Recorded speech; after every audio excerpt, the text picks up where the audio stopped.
आप सभी का पुनः फुलवारी में हार्दिक स्वागत, अभिनंदन है। 2025 की पहली चर्चा हो रही, तो आप सबको नववर्ष की भी हार्दिक शुभकामनाएं और साथ में अभी लोहड़ी और मकर संक्रांति के त्यौहार गए हैं, उसकी भी बहुत बहुत बधाई। आज की पुस्तक मूल रूप में अंग्रेज़ी पुस्तक है, we the people of the states of Bharat, जो संजीव चोपड़ा जी द्वारा लिखित है, और इसका अनुवाद किया है सचिन चौहान जी ने, हम भारत के राज्यों के लोग। तो ये पहली बार फुलवारी में ऐसा हो रहा है कि एक अनुवाद वाली पुस्तक पे चर्चा हो रही है, जिसमें लेखक और अनुवादक दोनों उपस्थित रहेंगे।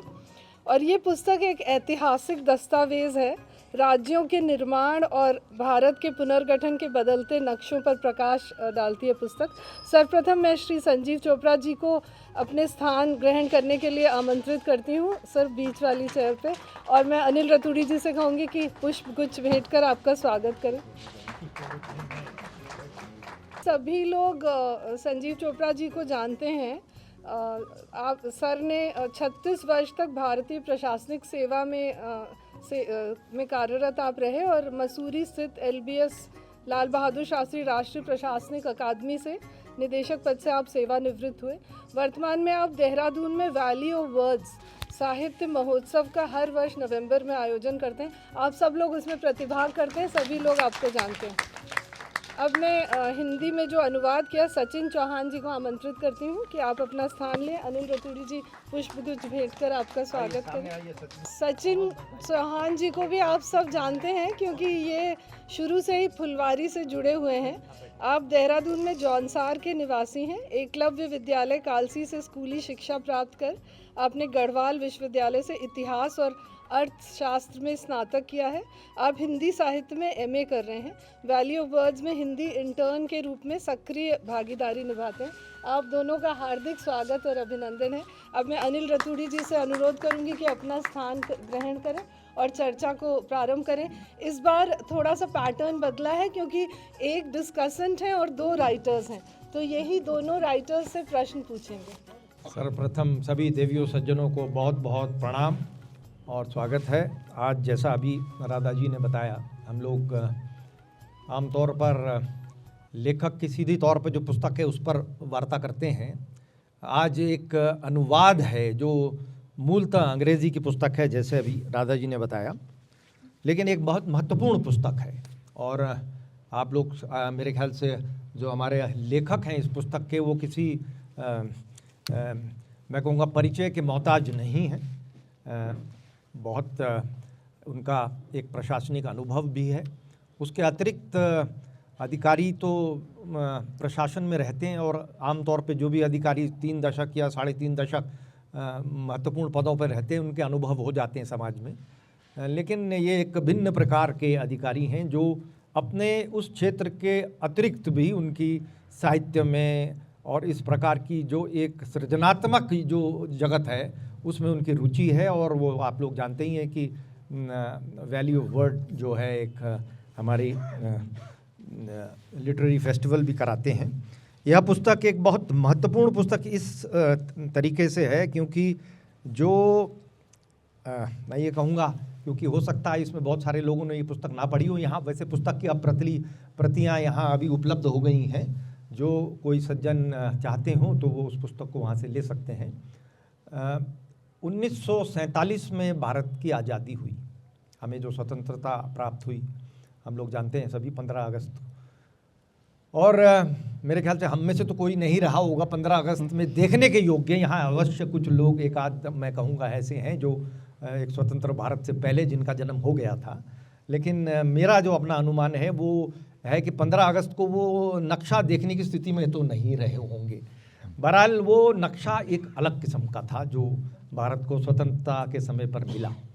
उसके बाद फिर हमारी एक जिसे कहते हैं गणराज्य की स्थापना हुई 1950 में, और उसमें तक आने तक बीच में जो एक स्थिति रही हमारी स्वतंत्रता से और डोमिनियन के बीच में, और फिर जब भारत एक गणराज्य बना, ये जो 15 अगस्त 1947 और उसके पश्चात 26 जनवरी 1950 इसके मध्य का जो है, तो उस दौरान भी बहुत जो कहेंगे हमारे जो प्रदेशों के जो नक्शे हैं उनमें तब्दीलियां आई, और उसके पश्चात आज तक मैं कहूँगा आज 2025 में हम लोग बैठे हुए हैं, इस दौरान भी बहुत सारी हमारे उसमें आई। अब जैसा इसका नाम है हम भारत के राज्यों के लोग, इसमें अगर जो मैं उनके लिए जो जिन्होंने ये पुस्तक नहीं पढ़ी है, एक मैं बहुत संक्षिप्त में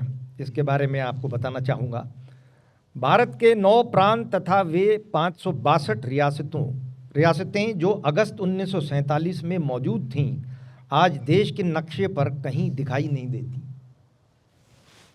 यह तथ्य अपनी राजनीतिक व प्रशासनिक सीमाओं को लेकर अपने नागरिकों को विश्वास में लेने की राष्ट्र की क्षमता को दर्शाता है। राज्यों के मद्देनज़र भारत की पुनर्कल्पना की प्रक्रिया एक तरफ जहां प्रशासनिक ज़रूरतों से प्रभावित हुई, ये महत्वपूर्ण बात है कि प्रशासनिक आवश्यकताओं के अनुरूप जो हमारे नक्शे बदले, तो एक ओर तो प्रशासनिक ज़रूरतों से प्रभावित हुई, वहीं आंतरिक सीमाओं का पुनर्गठन विभिन्न भाषाई और जातीय समूहों की आकांक्षाओं को समायोजित करने के लिए भी हुआ। वे समूह जो राज्य और संघीय राजनीति में अपना स्थान चाहते थे, तो आमतौर पर जब 1947 से पूर्व हमारे जो प्रांतों के, या जो हम उस समय प्रांत भी नहीं थे, उस समय एक प्रकार से प्रोविंसेस जो वो कहते थे, और रजवाड़े थे, तो उनके जो रजवाड़ों की बात अगर जो हम हटा दें, तो जो आमतौर पर जो इकाइयाँ थी वो प्रशासनिक तौर पर उन्होंने जो ब्रिटिश हमारे साम्राज्य के जो हमारे शासक थे उनकी आवश्यकताओं के अनुरूप उन्होंने उसको कितना प्रशासनिक तौर से, इकोनॉमिक उसमें फाइनेंशियल वो रहता था। लेकिन ये जो भाषाई और अपनी जो सांस्कृतिक समूहों की जो अपनी आकांक्षाएं हैं, उसका उसमें कोई स्थान तब नहीं था। जातीय समूहों की आकांक्षाओं को समायोजित करने के लिए भी हुआ। वे समूह जो राज्य और संघीय राजनीति में अपना स्थान चाहते थे। डॉक्टर संजीव चोपड़ा ने राज्य अभिलेखों और भूमि बंदोबस्त के लिए भूमि मापन के उपकरणों पर शोध के रूप में शुरू किया था, जो होते होते राज्य सीमाओं के मानचित्र तथा भारत के भूगोल के माध्यम से इसके समकालीन राजनीतिक इतिहास के आख्यान के रूप में बदल गया। इस पुस्तक में राज्य पुनर्गठन आयोग, भाषाई पुनर्गठन आयोग, राजकीय दस्तावेजों और विदेश तथा राष्ट्रमंडल कार्यालय के दस्तावेजों से ली गई मूल्यवान सामग्री के साथ इस आख्यान को रचा गया है। राज्यों तथा केंद्र शासित प्रदेशों के 1947 से अब तक हुए एकाधिक सीमा निर्धारणों के बारे में यह पुस्तक प्रामाणिक तथ्यों के साथ प्रकाश डालती है। ये बताती है कि भारत ने कैसे अपने आप को लगातार पुनर्परिभाषित किया है और कर रहा है। ये कुल मिला के इसका एक प्रकार से जो वस्तु विषय है पुस्तक की वो इस बारे में है। और इसको जो मूल पुस्तक थी वो अंग्रेज़ी में हापर कॉलिंस ने ये छापी है, we the making and we the people of the states of Bharat. ये ओरिजिनल जो मूल पुस्तक है उसका जो अनुवाद है, जिसको हम लोग आज यहाँ जिस पर वार्ता करेंगे वो आपके समक्ष है। और इसके अनुवादक जो हैं वो हमारे युवा श्री सचिन जी हैं, और ये उनके लिए बहुत ही मैं कहूँगा एक उल्लेखनीय उपलब्धि भी है, क्योंकि मेरे ख्याल से 25 वर्ष, कितनी आयु होगी आपकी? 24 वर्ष। तो अभी मतलब अभी वो अपने एक प्रकार से ब्रह्मचार्य वाले जो है आश्रम में हैं, और उन्होंने अभी ही से ऐसी उपलब्धि हासिल करी है, बहुत बड़ी बात है। और एक ऐसे अनुभवी और व्यापक अनुभव वाले लेखक की पुस्तक को उन्होंने ट्रांसलेट किया है। मैं सर्वप्रथम इससे पहले कि चर्चा को हम आगे बढ़ाएं, मेरा आपसे अनुरोध है कि एक तो लेखक के लिए और एक अनुवादक के लिए, पहले लेखक के लिए ताली बजाइएगा। बहुत सुंदर पुस्तक लिखी है, बहुत व्यापक उसमें जो उन्होंने सामग्री एकत्रित करी है। और अनुवादक जो हैं हमारे श्री सचिन जी के लिए भी कृपया एक बार ताली बजाएंगे, क्योंकि उन्होंने इतनी युवा अवस्था में अपनी एक बहुत गंभीर विषय पर इसको आगे इन्होंने इसमें अनुवाद किया इसका। ये पुस्तक जो हिंदी में है वो राजकमल प्रकाशन नई दिल्ली से प्रकाशित हुई है और 352 पन्ने की है और इसमें विभिन्न प्रकार के नक्शों को जो लगाया है, जो बहुत मैं कहूँगा बड़े मेहनत करके एकत्रित किए गए हैं। 562 जो रजवाड़े थे और 9 प्रांत थे 1947 में जब हमें आज़ादी मिली, और फिर जब जो राज्यों का पुनर्गठन अधिनियम आता है 1956 में, तो तब 14 हमारे राज्य हो जाते हैं और 6 हमारी जो केंद्रीय शासित जो इकाइयां हैं वो हो जाती हैं। मैं सर्वप्रथम जो पहला प्रश्न करना चाहूँगा वो हमारे लेखक से करना चाहूँगा। वैसे तो आपका प्रशासन में बहुत अनुभव रहा है और आपने इसमें लिखा भी है कि कैसे आप इस पर लिखने तक पहुँचे इस पुस्तक को, क्योंकि ये एक ऐसा विषय है जो इसमें जो विषय है राज्यों का की सीमाओं का पुनर्गठन, भारत की जो आधुनिक भारत में स्वतंत्रता के पश्चात, और राज्य जो हमारे रजवाड़े थे उनका भारतीय संघ में उनका विलीन होना, ये 2 विषय मुख्य तौर से हैं। और इसके पीछे वैसे तो आपने हमने सब ने जो नक्शे देखे हैं उसमें कोई एग्रीकल्चर से रिलेटेड होगा, कोई आर्थिकी से रिलेटेड होगा, कोई उसके फीचर्स से रिलेटेड होगा कि भाई भौगोलिक फीचर्स होंगे, लेकिन एक नक्शा होता है जिसे बोलते हैं राजनीतिक, पॉलिटिकल, और ये मुख्य तौर से पॉलिटिकल नक्शे की बात हो रही है यहाँ, राजनीतिक नक्शे जो, और उन नक्शों में आम तौर पर एक प्रजातांत्रिक व्यवस्था में भाषा, संस्कृति, एक ऐसा देश जहाँ ऐसी मैं कहूँगा भिन्नताएं, विषमताएं, तरह तरह के आर्थिक हों, सामाजिक हों, भाषाई हों, भौगोलिक हों, उनको एकत्रित रखना बड़ा कठिन काम है। तो उसके दृष्टिगत ये जो राजनीतिक आकांक्षाएं हैं उसका भी इसमें बहुत बड़ी भूमिका है। इस महत्वपूर्ण विषय पर मैं, वैसे तो आपने इसमें लिखा है, मैं चाहूँगा कि यहाँ जो हमारे बंधु बैठे हुए हैं उनके लिए आप थोड़ा सा इस पर प्रकाश डालना चाहें कि इस पुस्तक को लिखने के लिए प्रेरणा आपको कैसे मिली और आपने इसको लिखने के लिए किस प्रकार से मेथोडोलॉजी उसके जो आपने, क्योंकि जो भी एक प्रकार से दस्तावेज हम बनाते हैं उसके पीछे सबसे महत्वपूर्ण चीज़ है उसका स्रोत और उनकी स्रोतों की जो प्रामाणिकता है, चाहे वो जैसे कहते हैं ना प्राइमरी, सेकेंडरी। एक तो कैसे आप इस महत्वपूर्ण पुस्तक को लिखने के लिए प्रेरित हुए, और दूसरा आपने प्रक्रिया क्या अपनाई इसको लिखने के लिए ताकि जो प्रामाणिक दस्तावेज या और स्रोत जो आपके मिले जिन पर आपने ये आधार बनाया इस पुस्तक को लिखने का, उस पर थोड़ा सा प्रकाश डालना चाहेंगे। बहुत बहुत धन्यवाद अनिल, अनुराधा, थैंक यू। सचिन, साथियों, इसकी जो कहानी है पुस्तक की वो ऐसा था कि जो लैंड मेजरमेंट टेक्निक्स के लिए सर्वे ऑफ इंडिया में ट्रेनिंग के लिए जाते हैं IAS ऑफिसर्स, पहले तो फील्ड में सिखाते हैं। पहले तो आपको याद होगा वो ज़रीब और गुंटर चेन और थ्रोडोलाइट से लैंड मापने का काम होता था। अब वो एक प्रथा सी रह गई है क्योंकि उसकी ज़रूरत है नहीं, क्योंकि अब तो हमारे पास वो 24/7 सैटेलाइट इमेजरी है। लेकिन एक ट्रेडिशन के तौर पे IAS ऑफिसर्स को सर्वे ऑफ इंडिया लेके जाते हैं हम 2 दिन की ट्रेनिंग के लिए, जिसमें वो टेक्निक, सर्वे टेक्निक्स कैसे चेंज हो रही हैं और आगे सर्वे टेक्निक्स क्या होंगी उसके बारे में एक जानकारी होती है। तो मैंने ये लेक्चर कई बार सुना हुआ था। तो जब आए यहाँ पे ऑफिसर्स को लेके 2019 में तो मैं सर्वे ऑफ इंडिया के ऑफिस में था जब जनरल गिरीश कुमार तब सर्वेयर जनरल थे इंडिया के। तो उनके साथ जब मैं लेक्चर इधर हो रहा था और मैं जनरल साहब के साथ चाय कॉफ़ी गुफ्तगू हमारी होने लगी, तो मैं देखने लगा कि सर्वे ऑफ इंडिया के जो म्यूज़ियम था उसमें भारत के सारे नक्शे थे। क्योंकि सर्वे ऑफ इंडिया का काम होता था कि जब जब भारत का नक्शा चेंज होता है, जब जब भारत का पॉलिटिकल स्वरूप चेंज होता है, तो सर्वे of India is the only authorised body which can produce the new map. कि अगर यूपी और उत्तराखंड अलग राज्य बने तो इंडियन एक्सप्रेस के मैप से या दैनिक जागरण का मैप ऑथेंटिक नहीं है। वो तभी है अगर सर्वे ऑफ इंडिया के मैप पे उत्तराखंड और यूपी आ गए। और अगर सर्वे ऑफ इंडिया के मैप ने हरिद्वार को उत्तराखंड का हिस्सा बना दिया तो वही हिस्सा है, तो एक ऑथेंटिक सोर्स है। तो पहला जो नक्शा था हिंदुस्तान का वो बनाया गया था लॉर्ड कैनिंग के लिए, उसमें लिखा था the map of our Indian positions, क्योंकि तब सिर्फ प्लासी और ये वाला एरिया ब्रिटिश के पास था।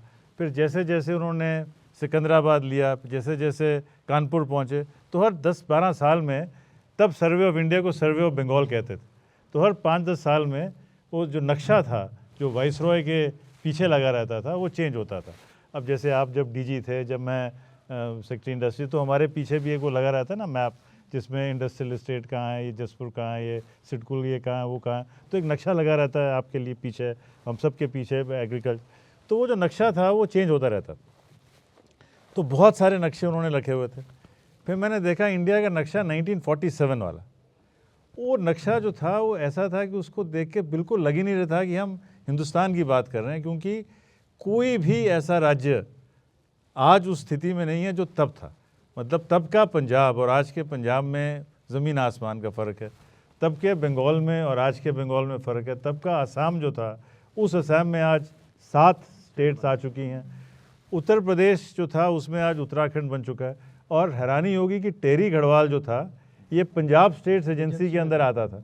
तो मतलब बहुत सारी ऐसी चीज़ें हैं जो हमें पता ही नहीं था, हमें मतलब मुझे भी ताज्जुब हुआ कि ये टेरी स्टेट जो है इसको पंजाब हिल स्टेट के साथ क्यों लगाया गया, मतलब लेकिन एक एडमिनिस्ट्रेटिव सिस्टम रहा होगा। फिर मैंने देखा कि हिंदुस्तान के नक्शे भी इतने बार बदले हैं, क्योंकि जब जब कोई भी स्टेट का नाम चेंज हुआ है या उसकी टेरिटरी चेंज, जैसे अब उड़ीसा का नाम उड़ीसा था फिर जब उड़ीसा का नाम ओडिशा हुआ तो फिर दोबारा नक्शा बना। तो इस तरह करीब 70-80 नक्शे और हैं 1947 से लेकर तब तक 2020 तक जो मैंने वहाँ देखे, क्योंकि 2020 में वो तो बन गया था, 19 में, और जम्मू कश्मीर भी 2 हिस्से में, Ladakh. In fact Jammu Kashmir was the last territory जो बिल्कुल वैसी थी, हालांकि वैसी नहीं थी, क्योंकि जो जम्मू कश्मीर का नाम था वो था जम्मू व कश्मीर व तिब्बत व लद्दाख, ये ऑफिशियल नाम था जम्मू कश्मीर का। जैसे जैसे फिर ये कहानी बढ़ती गई, फिर देखा कि जब पहला हिंदी का नक्शा जब तमिलनाडु में छपा, जब मद्रास में छपा, तो उसकी बहुत अपोजिशन हुई, तो फिर उस नक्शे को विड्रॉ करना पड़ा, फिर दोबारा अंग्रेज़ी में नक्शा लगाना पड़ा। इससे फिर लिंग्विस्टिक रीऑर्गेनाइजेशन की बात शुरू होती है। फिर बहुत सारी चीज़ें तो वेल नोन हैं, जैसे 56 हो गया, 60 हो गया, 61 हो गया। बहुत अच्छे, क्योंकि बहुत रुचिकर, इसमें मैं कहूँगा बड़ी रोचक चर्चा आगे होगी, क्योंकि जिन्होंने ये पुस्तक नहीं भी पढ़ी है, आमतौर पर जो भी यहाँ तमाम जो हमारे देवी सज्जन हैं यहाँ, वो काफ़ी पढ़ने वाले लोग हैं, और जो भारत में जो तब्दीलियाँ आई उन सब उससे वाकिफ़ हैं, तो वो सब उसको आइडेंटिफाई करेंगे। मैं ये प्रश्न अब अपने जो पुस्तक के अनुवादक हैं श्री सचिन जी से ये पूछना चाहूँगा कि इतनी युवा अवस्था में उनको ऐसी महत्वपूर्ण पुस्तक का अनुवाद करने के लिए, एक तो हाँ जोखिम भी कह सकते हैं, वो भी मैं उसको, ये आपका शब्द को लेते हुए जोखिम, या इस प्रकार का बीड़ा जो आपने उठाया, इसको आपको कैसे इस बारे में आपने पहल करी और आपने अपने आप को सक्षम महसूस किया? धन्यवाद सर, सभी को मेरा प्रणाम, सभी परिवार के माननीय सदस्यों को, राधा मैम, अमित सर, तमाम सुधारा मैम, यहाँ पर जितने भी लोग, थोड़ा सा दूर रखना उसको। मैं वैली ऑफ वर्ड्स के साथ 2022 से ही जुड़ा हुआ था। तो मैंने एक फुलवारी के पहले सेशन में बात की थी, connecting the dots and completing some circles, वही बात आज फिर से घूम फिर कर आ रही है। मैं पहले जुड़ा हुआ था 2022 में, मेरा जो पहला बुक डिस्कशन सेशन था वो आदरणीय अनिल रतूड़ी सर की किताब भंवर पर था, जो कि 4 जुलाई 2022 को वाव कैफ़े में हुआ था। और आज पुस्तक के विमोचन के बाद जो मतलब चर्चाकार से हटके जो मैं किसी कुर्सी पे बैठा हूँ, वो भी अनिल रतूड़ी सर के सामने ही है, तो वो सर्कल पूरा हुआ है। दूसरा, पहली किताब जो मुझे किसी लेखक ने अपने ऑटोग्राफ के साथ भेंट की, वो we the people of the states of Bharat थी, जो सर ने 13 नवंबर 2022 को, जो हमारा सिग्नेचर फेस्टिवल होता है मधुबन में, उसमें शाम को मुझे मिली थी। और उसका एक सेशन था मसूरी में, लैंडौर में। मैं और मेरा दोस्त शैलेंद्र यहाँ पर हैं, हम बड़े मुश्किल उस दिन थोड़े लेट पहुँचे और फिर लैंडोर में सर ने मुझसे पूछा कि आप अनुवाद करते हैं, तो क्योंकि मैं वैली ऑफ वर्ड्स का हिंदी सेक्शन में मुझे काम करने का मौका मिलता है, जितने सर के अंग्रेज़ी के आर्टिकल हैं या जो बुक अवार्ड्स का काम है उन सब में मैं अनुवाद और वो काम कर ही रहा था। तो सर ने कहा कि, मैंने कहा बिल्कुल सर, मेरी खुशनसीबी होगी। तो फिर मैंने सैंपल भेजा और जो राजकमल के अशोक माहेश्वरी जी हैं उन्होंने फिर अप्रूव किया और सर ने मुझे अवसर दिया। बहुत बड़ी उपलब्धि है आपकी। मेरे ख्याल से यहाँ बहुत कम लोग होंगे ऐसे जो इस प्रकार की एक इतनी गंभीर विषय पर पुस्तक उनकी इतनी कम आयु में छप जाए, बहुत बड़ी बात है, बहुत उपलब्धि, बहुत आपको बधाई फिर से। मैं आदरणीय लेखक से फिर अब इस बार एक थोड़ा सा और गंभीर मैं प्रश्न पे जाना चाहता हूँ। इसका जो दो इसके शीर्षक अगर जो हम अंग्रेज़ी में देखें और हिंदी में देखें, अंग्रेज़ी में जो शीर्षक है we the people of the states of Bharat, और हिंदी में है हम भारत के राज्यों के लोग। अगर जो हम अपने संविधान को देखें तो संविधान की जो हमारी प्रथम जो आर्टिकल है, जो पहला जो हमारा आर्टिकल 1 है, उसमें जो सबसे पहले आता है India that is Bharat, India that is Bharat. और इस पर आप क्योंकि एक अनुभवी प्रशासक भी हैं और मैं कहूँगा एक बड़े इसके छात्र भी हैं इस विषय के, तो भारत की जो संविधान सभा थी उस पर इस पर बड़ी गंभीर चर्चाएं हुई कि भारत या इंडिया या और बहुत सारे नाम हैं, उन पे यहाँ जाने की आवश्यकता नहीं है। सवाल ये है कि अंतोगत्वा उन्होंने उसको इंडिया पहले रखा, भारत बाद में रखा। और ये एक महत्वपूर्ण विषय इसलिए है क्योंकि मैं अनिल रतूड़ी हूँ, आप संजीव चोपड़ा हैं। ये नाम कहें तो कुछ नहीं है, जैसे शेक्सपियर ने कहा है what is in a name, लेकिन मानव जो है वो मेरे ख्याल से बहुत कम समाज में भोजन और पानी के लिए युद्ध या हिंसा होती है। अधिकांश जो होती है वो कथानक के लिए होती है, नैरेटिव के लिए होती है, जो सांकेतिक चीज़ें जो अर्थ मनुष्य को देती हैं। और नाम एक बहुत महत्वपूर्ण चीज़ है, बहुत ही महत्वपूर्ण चीज़ है। और इंडिया यद्यपि हमें शुरू में उस पर बहुत एक, क्योंकि हमारे यहाँ एक बहुभाषाई देश है और भाषाएं भी ऐसी हैं जो सैकड़ों क्या हज़ारों साल पुरानी भाषाएं हैं यहाँ पर, दुनिया में शायद बहुत कम जगह ऐसी होंगी। ऐसी परिस्थिति में एक कठिनाई उस समय ये आई कि राष्ट्रीय भाषा क्या हो, सब चीज़ें जो अपनी जगह आई। फिर भारत की संस्कृति के नैरेटिव जो उसका कथानक, उसके बारे में भी बहुत सारे वो रहे। ऐसी परिस्थिति में ये उस समय तय किया गया कि पहले इंडिया है, और इंडिया जो नाम है वो हमारा तो है नहीं, हमने तो नहीं दिया अपने आप को, वो तो कॉन्स्टिट्यूशन में देना पड़ा। लेकिन अगर जो इतिहास में हम जाएं तो ये नाम फारसियों ने शुरू किया। फारसी क्योंकि वो स नहीं बोल पाते थे तो उन्होंने सिंधु पे जब वो आए तो इंदू उन्होंने शुरू कर दिया। इंदू से फिर वो वहाँ जब ग्रीस में गया तो इंडिक हो गया, इंडी से वो फिर इंडिका हो गया, और इंडिका से फिर वो जाके रोम में जाते जाते इंडिया हो गया, और फिर वो इंडिया होते होते अंग्रेज़ यहाँ आया और वो पैन रोमाना से लेते हुए वो लैटिन के आधार पर वो नाम हमारा इंडिया पड़ गया। और हमें वही शब्द जैसे हिंदू भी है, वो भी दूसरे ने ही हमें कहा कि आप हिंदू, हमने कहा ठीक है चलेगा, हम हिंदू हैं, ओके, क्योंकि हिंदू सिंधु के पार रहते हैं। अब हमें तो नहीं पता, कहीं हमारे उसमें तो शास्त्र में है नहीं। तो इंडिया जो शब्द है वो ऐसी ऐतिहासिक कारणों से उस समय इंडिया पहले आया, फिर बाद में दैट इज़ भारत। एक प्रकार से जिसको आप भारत कहते थे वो हम इंडिया कह रहे हैं, इंडिया दैट इज़ भारत। जब आप हमारा प्रियम्बल को देखें तो प्रियम्बल में है we the people of India अंग्रेजी में, और हिंदी में हम भारत के लोग, तो अलग अलग हैं। जब आप उसको दोनों को देखेंगे, तर्जुमा भी उसका बाद में हुआ, एक्चुअली तो मूलतः तो अंग्रेजी में लिखा गया, उसके बाद उसका हिंदी में रूपांतरण किया गया। अब यहाँ शब्द अगर जो देखें तो कोई फर्क नहीं है, लेकिन एक आप बहुत गंभीर लेखक हैं, बहुत अनुभवी हैं, आपने अंग्रेजी में इसको we the people of the states of India क्यों नहीं लिखा? हिंदी में तो मेरी समझ में आता है, और हिंदी में भी आप भारत लाए। Thank you Anil ji. ये पहली तो बात ये कि सबसे इससे पहले मैं बताऊं कि ये नाम इंडिया कैसे इंडिया ने चूज किया।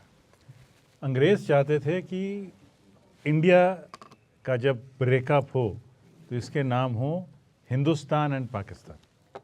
उनका ये चाहत थी, अंग्रेज़ों के मन में जो इच्छा थी वो ये थी that the name should be dominion of Hindustan and the dominion of Pakistan. उस समय मिस्टर मेनन को more than VP Menon he thought that rather than calling it the Republic of Hindustan and Republic of Pakistan, जिसका मतलब होता है कि एक ओरिजिनल पार्ट जो है वो दो हिस्सों में बटा, हम कहें कि हम इंडिया हैं, हम मेन पार्ट हैं और ये पाकिस्तान जो है ये ब्रेक अवे पार्ट है। So that was the logic which he had in his mind. He was a bureaucrat. I mean, he was not a political scientist or a social thinker. वो हमारे आपकी तरह मतलब he was a bureaucrat and he was looking at it from a purely bureaucratic perspective कि अगर India का नाम India ही रहता है तो you do not have to renegotiate any treaty. You are a part of the UNO. 1935 का act जो है that is also सीधा उसने सीधा एक्ट आ जाएगा आपको। So that was great advantage which he felt. And I think it was a good thing that we did not have to India House. So that was the background in his mind. और मैंने इसका नाम इसलिए भारत रखा क्योंकि जो states, जो provinces थी, प्रोविंसेस वर ऑफ इंडिया, मतलब इंडियन स्टेट की जो ब्रिटिश इंडिया था उसकी प्रोविंसेस थी और आधुनिक भारत की स्टेट्स थी। क्योंकि हमारे जो राज्य थे, राज्य भारत के अंदर आते हैं, इसलिए मैंने नाम रखा भारत। अच्छा, दूसरी बात यह है कि जैसे कि आपने बताया कि India that is Bharat, that was the original first article in our constitution. So that is how this thing came about. और बड़ी चर्चा हुई है इस पे कॉन्स्टिट्यूएंट असेंबली में कि क्या नाम होना चाहिए, इंडिया होना चाहिए या भारत होना चाहिए, आर्यव्रत होना चाहिए, हिंदुस्तान होना चाहिए। In fact Hindustan would have been a very close equivalent अगर ये नाम अंग्रेज़ों ने ना सजेस्ट किया होता। मतलब अगर ये अंग्रेज़ों ने ना सजेस्ट किया होता तो शायद हमें एक्सेप्टेबल हो जाता। उस समय ये भी बात थी कि क्योंकि ये बात अंग्रेज़ कह रहे हैं इसलिए हमें ये एक्सेप्टेबल नहीं थी। That is why I think we chose the name Bharat over Hindustan and that is how these names are stuck. Very nice. बहुत मैं कहूँगा एक कॉम्प्लेक्स विषय था ये। दिस वाज क्योंकि आज भी वो, इनफैक्ट आज भी वो मतलब उस पर मत स्थिर नहीं हुआ है आमतौर पर जो है। ये प्रश्न मैं सचिन जी से करना चाहता हूँ। मैं एक छोटा सा अंश इसमें से पढ़ रहा हूँ, उसको मैं चाहूँगा, मैं उसको थोड़ा समझ कम पाया उसको मैं चाहूँगा कि आप क्या कहना चाहते हैं, आप थोड़ा सा समझाने का कृपा करेंगे। ये जो 21 पृष्ठ नंबर 21 है, उसका ये एक प्रस्तर है जिसमें ये शुरू होता है। लेखक ने अंग्रेज़ी में लिखा, आपने उसको हिंदी में अनुवाद किया है। वेद व्यास की महाभारत से लेकर एडवर्ड गिब्बन्स की decline and fall of the Roman empire, Francis Fukuyama की एंड ऑफ हिस्ट्री और युवाल नोआ हरारी की होमो देउस जैसी मेटा कथाओं से मैंने यह पढ़ा और जाना कि कोई भी राजवंश या समूह हमेशा के लिए सत्ता में नहीं रह सकता। यहाँ तक तो मेरी समझ में आता है। इसके आगे जो है, सत्ता अपने विरोधाभास पैदा करती है, ये भी ठीक है। अभिमान अवश्यंभावी है और नियंत्रण की खोज हमेशा सांस्कृतिक सभ्यतागत पहचान या सतत विकास या एक सुनहरे अतीत की भव्य कथा में निहित होती है, जिसका पुनर्द्वार सभी वर्तमान और भविष्य की समस्याओं के लिए जुदाई समाधान होगा। अब इसका जो शब्दार्थ तो मैं समझ रहा हूँ, इसका भावार्थ मैं समझना चाहता हूँ, क्योंकि जो अंग्रेज़ी से आपने किया, मेरे पास अंग्रेज़ी का भी है, मैं उसको फिर उसके बाद अगर जो आप में हो जाए फिर आगे बात बढ़ेगी नहीं तो इतने में चल जाएगी। सत्ता अपने विरोधाभास पैदा करती है। हमारा जो भी जिस भी बेसिस पर किसी भी टेरिटरी को ऑर्गेनाइज किया गया है, चाहे वो भाषाई हो, सांस्कृतिक हो, कुछ समय बाद जब समय आगे बढ़ता है, लोगों की महत्वाकांक्षाएं आगे बढ़ती हैं, नए नए आयाम उभर कर आते हैं, तो उसमें जो भी पहले से पूर्व स्थापित व्यवस्थाएं हैं उनसे लोगों को ज़्यादा अपेक्षाएं होती हैं। जैसे 1956 के आसपास शुरू हुआ तो भाषाई तौर पर हुआ, 2000 तक आते आते जो हमारे स्टेट्स के रीऑर्गेनाइजेशन का जो मेन आधार रहा वो भाषाई से आगे बढ़कर विकास के क्षेत्रों पे हो गया, जिन बेसिस पे उत्तर प्रदेश से उत्तराखंड, मध्य प्रदेश से छत्तीसगढ़ और बिहार से झारखंड। ठीक उसी में कि जब कोई भी व्यक्ति या कोई भी सत्ता किसी भी राज्य को बनाती है, कोई भी व्यवस्था को बनाती है, उनमें ये कॉन्फिडेंस होता है कि ये लंबे समय तक चलेगा, ये सबसे बेस्ट अवस्था है। लेकिन नियंत्रण की खोज हमेशा सांस्कृतिक सभ्यतागत पहचान या सतत विकास या एक सुनहरे अतीत की भव्य कथा में निहित होती है। जैसे अगर हम मध्य प्रदेश का ही उदाहरण लें, उसमें भोपाल की रियासत थी, इंदौर की रियासत थी, जो नीचे की ओर महाराष्ट्र के उत्तरी हिस्से थे वो भी उसमें मौजूद थे। तो जब 1947 के बाद उनको एक इकाई में लाने की कोशिश की गई तो इंदौर और जो ग्वालियर के अपने बड़े बड़े रियासतें थी उनमें ईगो क्लैश था, उनमें जो उनकी सत्ता है, उनकी जो संस्कृति है, उनकी भाषा है और उनके रिवाज है वो कहीं पीछे ना रह जाएं, इसलिए उनमें बजट में और उनकी सांस्कृतिक पहचान को बनाए रखने के लिए उनकी किसी भी राज्य के या लोगों की आकांक्षाएं रहती है। इसलिए सांस्कृतिक और सतत विकास में, जैसा मैंने कहा, सांस्कृतिक पहचान हर 100 गज में लोगों की बदलती है। भावार्थ मैं समझ गया, भावार्थ। एक्चुअली ये आपने ठीक पॉइंट आउट किया। मैं I will read this later on, पहले आप बोलिए बेटा, वो माइक दे। ये हालांकि फैक्ट है कि सचिन और मैंने इसको बार बार पढ़ा और बार बार बहुत सारी चीज़ें हमने आपस में डिस्कस की। ये शायद क्योंकि प्रोलॉग था इसलिए शायद इस पर हमने इतना ध्यान नहीं दिया। मैं जो कहना चाह रहा था वो जो इसको आप बड़ा क्लियरली अंग्रेजी में स्पष्ट करें, वो ये कि कोई भी आदमी ये नहीं कहता कि मुझे सत्ता के लिए चाहिए। ये हर आदमी कहता है कि सत्ता मुझे चाहिए क्योंकि मैं दोबारा से भारत को स्वर्णिम करूंगा। I'll make America great again। Trump कहता है कि मैं अमेरिका को ग्रेट बनाऊंगा। फ्रांस कहता है कि ये फ्रांसीसी पथ होगा। कोई कहता है कि मैं एनवायरनमेंट को बचाने के लिए सत्ता में आ रहा हूँ। कोई कह रहा है कि मैं संस्कृति को बचाने के लिए। कोई ये नहीं कहता कि मैं सत्ता के लिए चाहता हूँ। कोई भी इस बात को मानने के लिए तैयार नहीं है कि मैं सत्ता के लिए चाहता हूँ। वो बात देखिए, चाहे कोई भी पॉलिटिकल प्रकरण हो, हर पॉलिटिकल व्यक्ति wants power, but nobody wants to say that I want power for the sake of power. It has to be camouflaged into some other thing. It could be economic prosperity, it could be women's empowerment.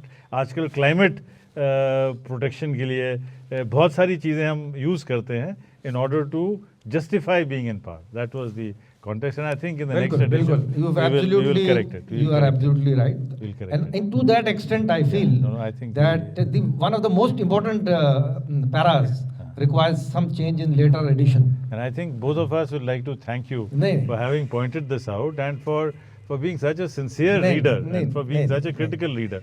और इसलिए बहुत ज़रूरी है कि जैसे अनिल जी की दोनों भाषाओं पे कंप्लीट पकड़ है। नहीं, क्योंकि जिसकी अंग्रेजी पे इतनी पकड़ नहीं होती वो इस खामी को ढूंढ नहीं पाता। मतलब उसको नहीं, वो असल में रीजन उसका एक और भी है मेरे ख्याल से। उसका रीजन ये है कि अब जैसे शब्द है ह्यूब्रिस, आपने ह्यूब्रिस लिखा है, उसका ट्रांसलेशन बड़ा कठिन।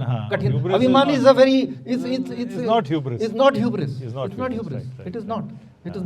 तो अब ये देखिए, those who may understand this, जो आपने कहा अभी लेखक महोदय ने, वो बिल्कुल सही बात है और वो लिखी है उन्होंने ये बात यहाँ पर, लेकिन जो तर्जुमा है उसमें वो बहाव नहीं आया और उसमें उसका वो शब्द अर्थ तक ही रह गया, जबकि असली बात उसमें एक तरीके से एक व्यंग है उसके भीतर, उस वाक्य में। वो देखिए, the power creates its own contradictions, hubris is inevitable, hubris is inevitable. Hubris का शब्द मैं ये कहूँगा कि वो मानव की अपनी विकृत जो महत्वाकांक्षाएं हैं, महत्वाकांक्षा तो जीवन में एक सामान्य बात है, लेकिन जहाँ वो किसी विकृति से उत्पन्न हो उसको हम ह्यूब्रिस कहेंगे। तो hubris is inevitable and the quest for control is always couched, छुपा रहेगा, हाँ, couched in a grand narrative of cultural civilisational identity. कोई कहेगा कि हम गंगा जमुनी तहजीब है, कोई कहेगा दूसरी तहजीब है, कोई कहेगा हम फलां जो है हमारी हम द्रविड़ होने तक कजगम हैं, कोई कहेगा हम जो है कश्मीरियत की बात कर रहे हैं। अब सवाल ये है कि जो वो बात कर रहा है वो उस बात में कहाँ तक वस्तुतः उसमें उसका ध्यान है, वो तो अपनी सत्ता पे जाना चाहता है।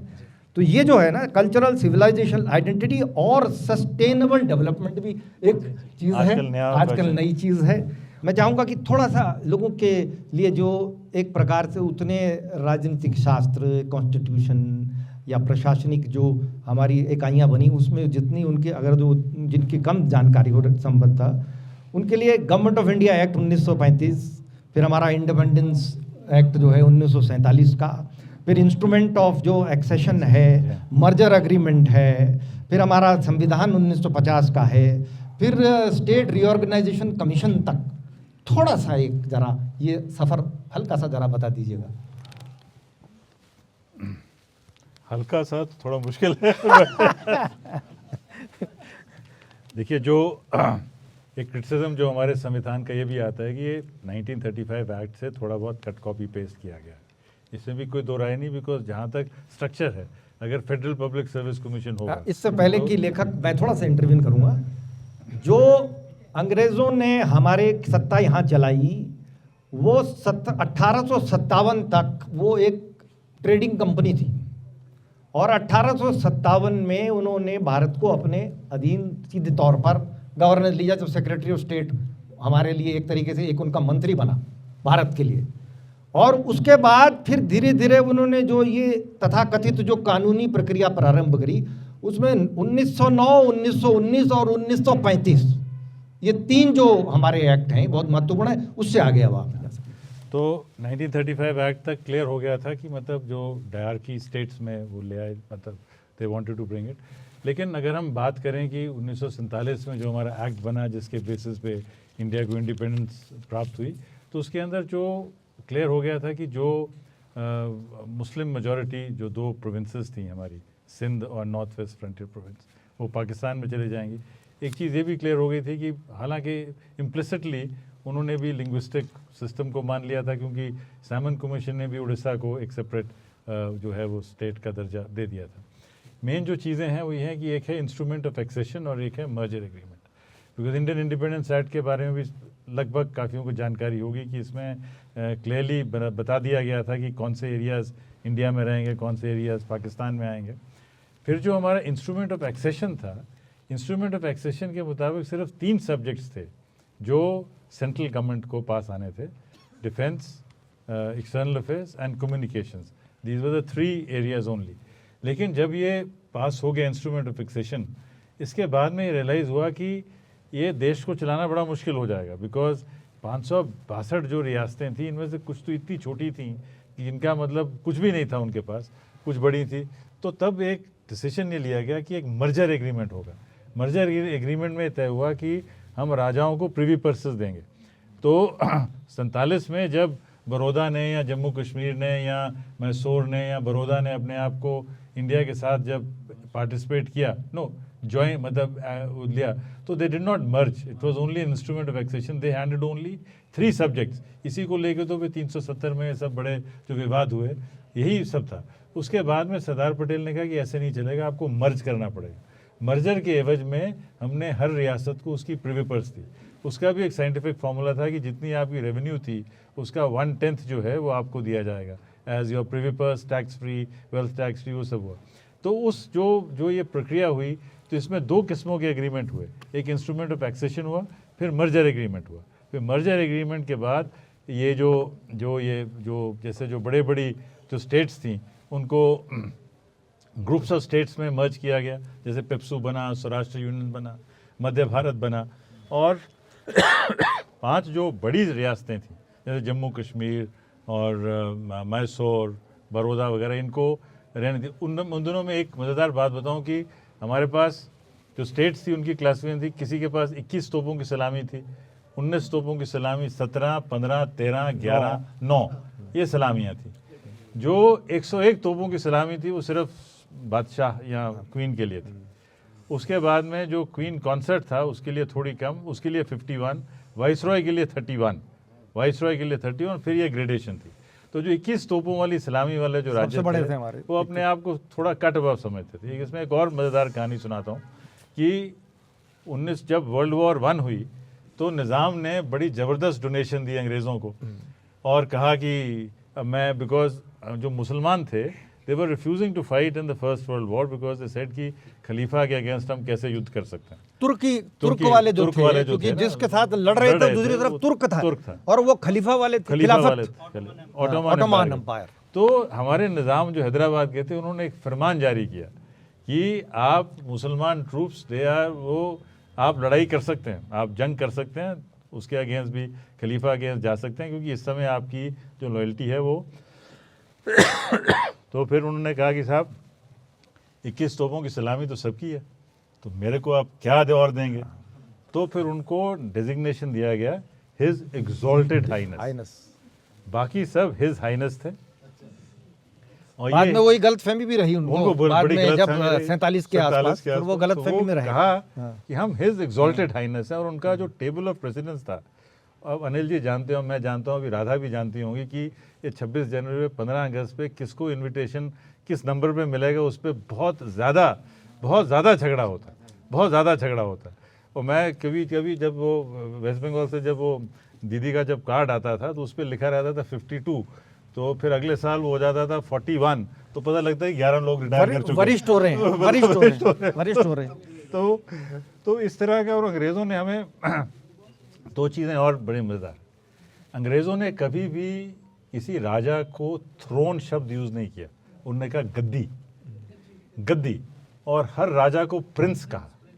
Prince is always a prince in the waiting, a prince is not a king. So that's another very important point. अंग्रेज़ों से अगर हमें कुछ चीज़ें सीखनी है, एक तो डॉक्यूमेंटेशन, प्रेसिडेंस, और नरेंद्र मंडल बनाया उन्होंने। ये नरेंद्र मंडल की वजह से ही कि जब सिक्किम में जब सिक्किम भारत में विलय हुआ तो उस समय बड़ा प्रश्न आया कि क्या सिक्किम इंडिपेंडेंट है या प्रिंसली स्टेट है। तो ये क्लियर हो गया, क्योंकि भूटान और नेपाल कभी नरेंद्र मंडल के पार्ट नहीं थे, सिक्किम नरेंद्र मंडल का पार्ट था। That was one argument that was used. So the Britishers have been very very intelligent. और एक और जो बताना चाहूँगा कि अंग्रेज़ों ने कभी अपने नक्शे में चीन शब्द को इस्तेमाल नहीं किया। वो अब मैं आऊँगा अच्छा, उस पे। I'll come to that question. I'll come to that question. Okay. Sachin ji, एक सवाल आपसे ये है कि इसमें, क्योंकि ये विषय भी बहुत, इसकी विषय की जानकारी भी बहुत ज़रूरी है, तभी आप अनुवाद कर सकते हैं, और भाषा की तो कह रहा है ही। तो इनमें क्या कठिनाई आपको हुई, कोई कठिनाइयाँ आपको महसूस हुई? क्योंकि मैं संविधान पहले पढ़ चुका था, हिस्ट्री में मैं पढ़ चुका था, तो कुछ मुझे आइडिया था। लेकिन क्योंकि एक तो मैं पहले जो ट्रांसलेशन कर रहा था वो 1000 वर्ड के डॉक्यूमेंट का कर रहा था, या 5000 वर्ड के डॉक्यूमेंट का कर रहा था, और ये 1 लाख वर्ड का करना, अगर मैं इसको लेमन टर्म में समझाऊँ तो एक T20 मैच से टेस्ट मैच के फॉर्मेट में शिफ्ट होना है, जो कि सबसे पहले टेम्परामेंट का खेल है। दूसरा, मैंने जो अनुवाद के लिए मुझे उस काम में मेरी जो मदद की सोमेश्वर पांडे सर यहाँ पर है। जब मैं 1000, 2000, 3000 वर्ड मैं कर पा रहा था एक दिन में, तो मुझे बहुत ज़्यादा समय लग रहा था। उन्होंने मेरी बहुत मदद करी कि पहले एक जो पहला ड्राफ्ट है उसमें ही फाइनल नहीं करना है, पहला ड्राफ्ट लिखो, फिर उसे 2-3 बार एडिट करो, तब जाके वो कुछ करीब पहुँच पाएगा। उसके लिए आपका धन्यवाद। उसके अलावा जो संवैधानिक शब्दावली है, उसके लिए सेंट्रल लॉ पब्लिकेशन एक डायग्लॉट वर्जन पब्लिश करता है, हिंदी और अंग्रेज़ी का, जिसमें संवैधानिक शब्दावली है और पारिभाषिक उसमें मिल जाती है। उसकी मैंने मदद ली। उसके साथ ही मैं 3, 4, 5 बार पहले मूल पुस्तक को पढ़ चुका था, और फिर मैंने इसको भी 7 बार एडिट करने की कोशिश करी।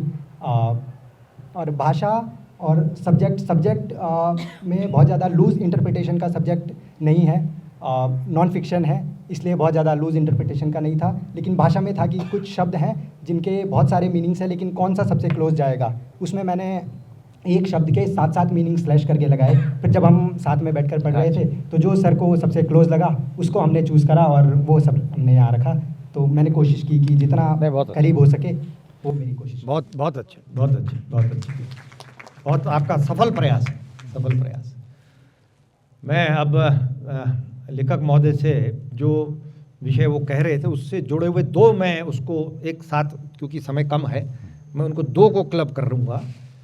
एक जो रजवाड़ों का इंटीग्रेशन हुआ और उसमें भी सबसे जो क्लिष्ट था वो मैं कहूँगा JNK था, JNK का। और आज भी वो, आज तक, अभी तक वो मतलब उसकी बहुत सारी जो गूंज है वो चल रही है। तो आपने शुरू में, हम लोग जैसा आपने बहुत अच्छा इसमें दिया है अपने शुरू में ही कि Durand line, Radcliffe line, McMahon line जो सारी बनी वो कैसे, और ख़ास तौर से जो आपकी रैडक्लिफ लाइन तो बहुत ही कमाल की बनी कि जो बंदा कभी ना वहाँ गया ना इसको यहाँ का कुछ पता है, उसने वो लाइन बना के चल दिया यहाँ से हमारा देश का। अब इसमें जो मैकमोहन लाइन है, एक तो इस प्रश्न मेरे दो पार्ट में है। पहला पार्ट जो JNK का इंटीग्रेशन होना था, क्योंकि एक रजवाड़ा था वो, उस दृष्टिगत वहाँ एक ऐसी थी कि बहुसंख्या तो वहाँ एक दूसरे संप्रदाय की थी, और जो चले आ रहे थे रंजीत सिंह के सक्सेसर्स के बाद जो सूबेदार से फिर वो गुलाब सिंह से हरी सिंह तक वो आते आते एक अपने वो बन गए थे। तो ऐसी परिस्थिति में एक आपने इसमें बहुत वो लिखा कि जो इंस्ट्रूमेंट ऑफ एक्सेशन है और जो मर्जर वगैरह जो पार्ट था उसमें रेटिफिकेशन जो है वो जनमानस से भी कराया जाए, ऐसा इंसिस्ट करा गया केंद्रीय स्तर से। मैं नामों में नहीं जाना चाहता क्योंकि उसके फिर और वो होंगे। तो एक तो बाकी जगहों में जब ये नहीं किया जा रहा था और वहाँ होने वाला था तो उसमें जो वो डिले हुआ, जिसके बाद फिर वो कबीले चढ़ गए वहाँ और फिर वो आधा तो चला ही गया तकरीबन उस समय। तो एक तो उसके बारे में थोड़ा सा मैं चाहूँगा कि बताएं आप। दूसरा इस पे करते हैं। अच्छा, इट्स अ वेरी एक चीज़ यहाँ पे मैं शेख मोहम्मद अब्दुल्ला को लाना चाहूँगा। आज शेख मोहम्मद अब्दुल्ला को हम दूसरी नज़र से देखते हैं, क्योंकि हर व्यक्ति की लाइफ में फेजेस होते हैं। एक व्यक्ति की लाइफ होती है जब वो 30-40 की उम्र में एक डेमोक्रेटिक पद्धति से चल रहा होता है, फिर वो पावर में आ जाता है। जब पावर में आ जाता है तो हिब्रुस हो जाती है, फिर जब पावर से निकल जाता है तो एक किस्म का अलग सा हो जाता है। फैक्ट इज़ कि Sheikh Abdullah was a very very popular leader and he was a nationalist leader. He had converted the Muslim conference to national conference. He was being projected by the Congress as the leader of the All India States People's Congress.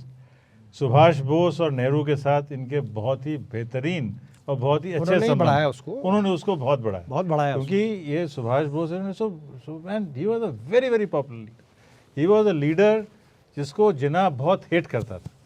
जिन्ना को दो लोगों से हिंदुस्तान में बड़ी सख्त नफरत थी, खतरा था उसको। वो खतरा था महात्मा गांधी और नेहरू से नहीं, निज़ाम ऑफ हैदराबाद से और शेख मोहम्मद अब्दुल्ला से, बिकॉज यही दो लोग थे जो उसकी मुस्लिम नेतृत्व सोल स्पोक्समैन होने की जो उसकी अभिलाषा थी उस पर वो एक चोट पहुंचा रहे थे। तो that was the context in which, और नेहरू जी के संबंध जो थे वो महाराजा के साथ बहुत खराब थे। So it was a very interesting sort of situation where he was very confident कि रैटिफिकेशन भी हो जाएगी मैं आराम एक से। चीज़ थोड़ा सा इसको और बेहतर आप तब समझेंगे। मैं एक लाइन और बोल दूं बीच में। जो भी रजवाड़े थे उनके लिए एक इंस्ट्रूमेंट ऑफ एक्सेशन उनको साइन करना था, जो राजा था, कि हम भारत के गणराज्य में शामिल होंगे, डोमिनियन था उस समय। और दूसरा फिर एक मर्जर का एग्रीमेंट होता था। तो सामान्यतः ये था कि जो सत्ताधारी सॉवरेन है एक प्रकार से, वो अगर जो दस्तखत कर रहा है तो वैधानिक रूप से वो भारत में मिल जाएगा। उसमें जनता की बात की कहीं वो नहीं थी, और बाकी जगह ये नहीं किया जा रहा था। कश्मीर में केंद्रीय स्तर से ये कहा गया कि रेटिफिकेशन यानी जनमानस से भी इसका अनुमोदन की आवश्यकता होगी, उचित होगा कम से कम, जिसकी वजह से वो जो विलंब हुआ उतने में काम हो गया। हाँ, आगे बहुत negative that was a very bad phase for India, but that is it जो था। लेकिन इसमें जो हिस्टोरिकल पर्सपेक्टिव देखें कि जिन दो लोगों ने डिफेंड किया हिंदुस्तान को और पाकिस्तान को, वो दोनों अपने अपने देश में तनखैया हो चुके हैं। पाकिस्तान को डिफेंड किया था सर जफरुल्लाह खान ने, जो अहमदिया थे। ये भी एक बड़ा महत्वपूर्ण चीज़ है अहमदिया को ही कर दिया उन्होंने कि 1947 में इंडिया को डिफेंड किया शेख मोहम्मद अब्दुल्ला ने, और पाकिस्तान को डिफेंड किया सर जफरुल्लाह खान ने। आज जफरुल्लाह खान की कब्र पाकिस्तान में नहीं है, और शेख मोहम्मद अब्दुल्ला को भी कोई मतलब you not willing to act. So that this is history changes, और हर 30, 40, 50 साल में जो हमारा पर्सपेक्टिव है और जो कॉन्सेप्ट है वो भी बदलता रहता है। So I think this is important to understand that. So that's it. और मैकमोहन लाइन जो है इसमें मैं उसमें दूसरे सवाल बस पे सवाल आ रहा हूँ मैकमोहन लाइन पे। जो मैकमोहन लाइन है वो जो नेचुरल फीचर्स थे जहाँ जहाँ मतलब सामान्य तौर पर वो बनाई जा सकती थी वो बना दी गई। जो ऐसी जगहें थी दुर्गम, जहाँ पर कोई ना रहता था, ना रहने योग्य जगह थी, वो उन जगहों को छोड़ दिया गया और वो गैप रहे, पहली बात।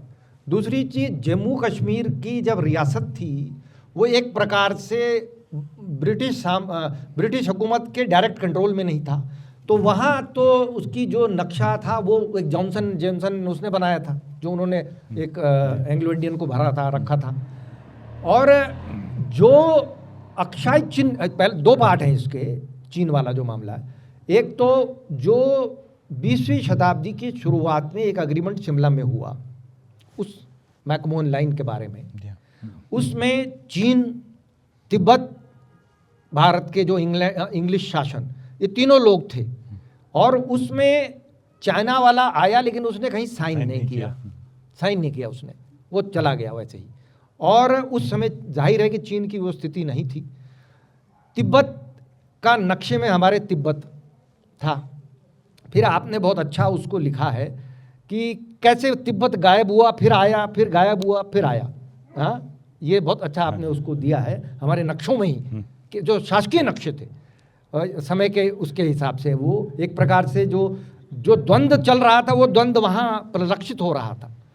और अक्षय चिन्ह जो है, तो एक तो हो गया जो मैकमोहन लाइन का जो इशू है, अक्षय चिन्ह का वो जो क्षेत्र था वो स्पष्ट मैकमोहन लाइन में भी नहीं है। तो चीन ने तो जब वो 1949 में वो आए, तो जब माओ सी तुंग अपनी कम्युनिस्ट सरकार लाया तो उसने कहा हम तो मैकमोहन लाइन को मानते ही नहीं है। और भारत इस पोजीशन में तब था नहीं जो अंग्रेज़ों की स्थिति में थी पहले, वो उसको कह पाता। ऐसी परिस्थिति में जो अक्षय चिन्ह से वो रोड बना रहे थे काराकोरम वाला, वो अक्षय चिन्ह कहते ये हैं कि जेम्सन ने वो अपने क्षेत्र में कुछ हद तक दिखाया, जो JNK में जिसने लाइन बनाई थी हरि सिंह के ज़माने में। और वो एक प्रकार से नक्शे जब भारत ने सन 47 में जो हम लोगों ने एक प्रकार से हमें हेरिटेज मिली, जो हमने इनहेरिट किए, वो वही थे। और कश्मीर के एक्सेशन के बाद वो नक्शा जो एक प्रकार से वो द्वंद्व वाला पार्ट था वो हमारे पास आ गया। तो ये जो तिब्बत से चीन का और जो ये एक नक्शे में आना जाना वो द्वंद्व, और फिर अक्षय चिन्ह की वजह से फिर 62 का युद्ध, उधर तवांग, उस तरफ वही चीज़ जो तवांग में था, पहले वो नेफा कहते थे उसको। ये जो क्षेत्र है उसमें तवांग भी पहले हमारा एक पॉलिटिकल एजेंट था, उधर तो पाकिस्तान में तो वो लेके ही चला गया पूरा मिलिट्री ऑफिसर, जो ब्रिटिश मिलिट्री ऑफिसर था, है ना। तो ये जो चीन के साथ जो सारा युद्ध हुआ, ये कहाँ तक आपको लगता है कि ये नक्शों के इस वजह से, क्योंकि जो माने नहीं, कंसेंसस नहीं था, या ये इसको और बात बनाई गई इसमें? देखिए, फैक्ट है कि जो नक्शे जो भारत के बनाए गए चीन के बारे में, उसको चाइना ने कभी एक्सेप्ट नहीं किया। They never accepted that. और एक और जो मज़ेदार चीज़ ये थी कि जो तिब्बत गवर्नमेंट, जिसको हम रिकगनाइज करना चाहते थे, तिब्बत ने कहा कि जब तक आप कालिम्पोंग, सिक्किम, वो उनका पार्ट मानते और तवांग को जब तक आप तिब्बत में नहीं दिखाएंगे तब तक हम इंडिया को रिकगनाइज नहीं करते। तो एक बड़ा, it's a very complicated story, it's not a simple black and white story. और फिर वहाँ पे तो तवांग में तो शुक्र है वो जयराम दास, Daulat Ram plus major Bob Khathing, जिसको बहुत, जो बाद में चीफ सेक्रेटरी बने, नागालैंड के हमारे एम्बेसडर भी बने, उनका बड़ा भारी एक योगदान रहा उसमें। तो जो हिस्ट्री है उन दिनों की, उस पर जितना मतलब जिस क्लैरिटी, जो पॉलिटिकल क्लैरिटी जो अंग्रेज़ों के दिमाग में जो जियो स्ट्रैटेजिक क्लैरिटी थी, one will have to accept कि उतनी क्लैरिटी हमारे प्रथम शासकों में नहीं थी, because you were more concern about domestic situations. हमारी चुनौतियां अलग थी, चुनौतियां अलग थी। And let us face it कि उस समय तिब्बत, चाइना और क्या स्वरूप हो जाएगा। और ये भी नहीं पता था कि मतलब चाइना इतना एग्रेसिव हो जाएगा, मतलब बिकॉज चाइना का जो अपनी पॉलिसी रही तिब्बत के अंदर, China did a very aggressive policy, that was not expected. और एक और बात है, जो हमारे जो एम्बेसडर थे तब वहाँ के, उन्होंने भी उनकी तरफ घपला कर दिया। प्लस उन दिनों में आज की डेट में कम्युनिस्ट आइडियोलॉजी थोड़ा क्या मतलब totally down in the dumps, लेकिन 40 के दशक में, 50 के दशक में पानीकर थे, 60 के दशक में communist ideology was a very powerful ideology. और तब ये ज़रूरी नहीं था, नोबडी, जब तक हम लोग कॉलेज वगैरह में थे तो नहीं लग रहा था कि यूएसएसआर मतलब ये कहा जाता था कि जब तक आप लेफ्ट वाली सोच नहीं रखेंगे उस युग में, तब तक आप ना तो आप न्यायिक वो हैं, न्याय के पक्ष में रहते हैं, ना ही आप बुद्धिजीव हैं। और ये आज के युग में आ गया है कि अगर जो आप 20 साल तक की उम्र में अगर जो आप लेफ्टिस्ट नहीं है तो आपका दिल नहीं है, और अगर जो 40 साल तक आप लेफ्टिस्ट बने रहे तो आपका दिमाग नहीं है। तो ठीक है। तो इस कॉन्टेक्स्ट में we have to see this whole thing, and it's a major issue. बहुत सारी और भी फैक्टर्स हैं, जैसे इनफैक्ट एक मैं और आपको बता दूं यहाँ पे, एक बता, लक्षद्वीप यूनियन टेरिटरी बना। लक्षद्वीप इसलिए यूनियन टेरिटरी बना बिकॉज केरल में कम्युनिस्ट सरकार आ चुकी थी, पहली दुनिया में डेमोक्रेटिकली इलेक्टेड कम्युनिस्ट सरकार आ चुकी थी 1954 में। और तब ये रियलाइजेशन हुई कि अगर कहीं ये जो लक्षद्वीप आइलैंड्स हैं इस पे वो रेड स्टार लगा दिया गया तो हो सकता है कभी कोई सोवियत फ्लीट वहाँ आके आ जाए, नहीं तो 40-50 हज़ार की एक इतनी सी, मतलब smaller than our Jharkhand, Jharkhand में भी 40 हज़ार से ज़्यादा लोग हैं। तो इतनी छोटी इकाई को स्ट्रेट यूनियन टेरिटरी बनाया गया, स्ट्रेटेजिक जगह थी। और ये सब मतलब होम मिनिस्ट्री के किसी छोटे से जॉइंट सेक्रेटरी डायरेक्टर का ही थॉट होगी, क्योंकि इसमें बहुत ज़्यादा political IB and they must have thought about this, that you cannot let an area which is getting so much closer, so much influenced by Communist Party to become a part of Kerala. So that is the logic of Lakshadweep becoming a union territory with only with a very small population. That is one interesting story which I wanted to share. Sachin ji, एक जगह आपने मतलब, क्योंकि तर्जुमे की आपकी तो अनुवाद की बात है, जैसे आपने भारत का जो हमारा क्वाज़ाई फेडरल है ना, जो क्वाज़ाई फेडरल है उसको आपने अर्ध संघीय, ठीक है, मतलब उसका अर्थ तो आता है, लेकिन क्या उसको क्वाज़ाई ही नहीं लिख सकते थे आप हिंदी में? क्योंकि अर्ध एक्चुअली उसका, जैसे क्वाज़ाई का जो ओरिजिन है वो लैटिन है और उसमें का मतलब है ऑलमोस्ट, तो इट्स नॉट आधा, अर्ध नहीं है वो, तो भाव थोड़ा सा बदल जाता है। तो क्योंकि ऐसे जो शब्द हैं जो जैसे नेशन है, nation state, nationalism, nation state, ये पश्चिम के कॉन्सेप्ट हैं, ये हमारे यहाँ देश में नहीं है, हमारी भाषा में है ही नहीं। हमारे में आप कहेंगे तो राष्ट्र, लेकिन वो तो 3-4 हज़ार साल पुराना शब्द है। वो नेशन स्टेट वाला, वो यूनिफिकेशन वाला शब्द नहीं है जो 1800-1700 में जो यूरोप में आया। तो जब हम किसी का हम तर्जुमा करने के लिए शब्द नहीं है तो बेहतर नहीं होगा कि हम उसी को पकड़ लें? मैंने जो नियम अपनाया था वो ये था कि जो शब्द हिंदी में या आम बोलचाल में अंग्रेजी के प्रचलित हैं ज़्यादा, उनको ठीक वैसे ही ले लिया जाए।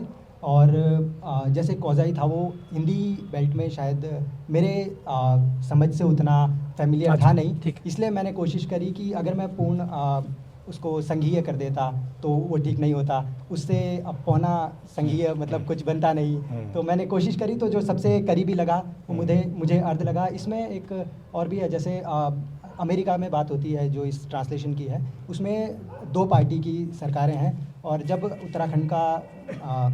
उत्तराखंड बना तो उस टाइम पर सर्वदलीय समिति जो सहमति है उसमें वहाँ पर जो अंग्रेजी का प्रयोग करा हुआ है उन्होंने, जी प्रयोग करा हुआ है वो तो है, प्रयोग हुआ है उसका, वो मैं सहमत हूँ आपसे। जी तो ठीक है, बहुत अच्छा।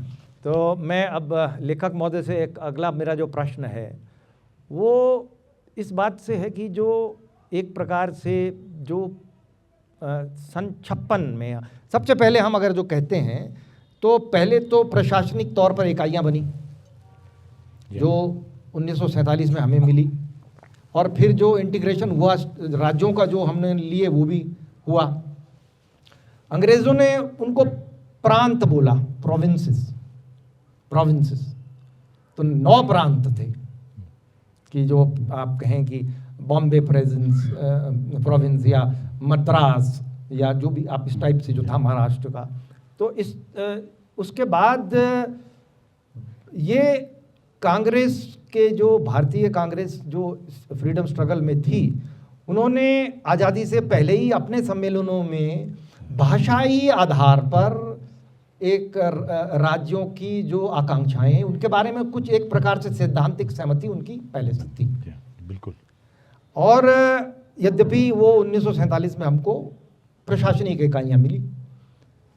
फिर एक विषय आया दक्षिण में जो था कि जो मद्रास का जो प्रोविंस था और उसमें एक तरफ द्रविड़ जो अपनी पहचान है वो 1920 से हम शुरू कर लें, अगर जो 1920 के दशक में जब एक वो जस्टिस मूवमेंट चालू हुआ था और जिसको फिर बाद में एक एंटी ब्राह्मण मूवमेंट भी कहा गया, और वो वहाँ जो चला था उसके आधार से वो चलता परियार से लेकर और फिर आगे जाके अन्नादुरई में वो आता है।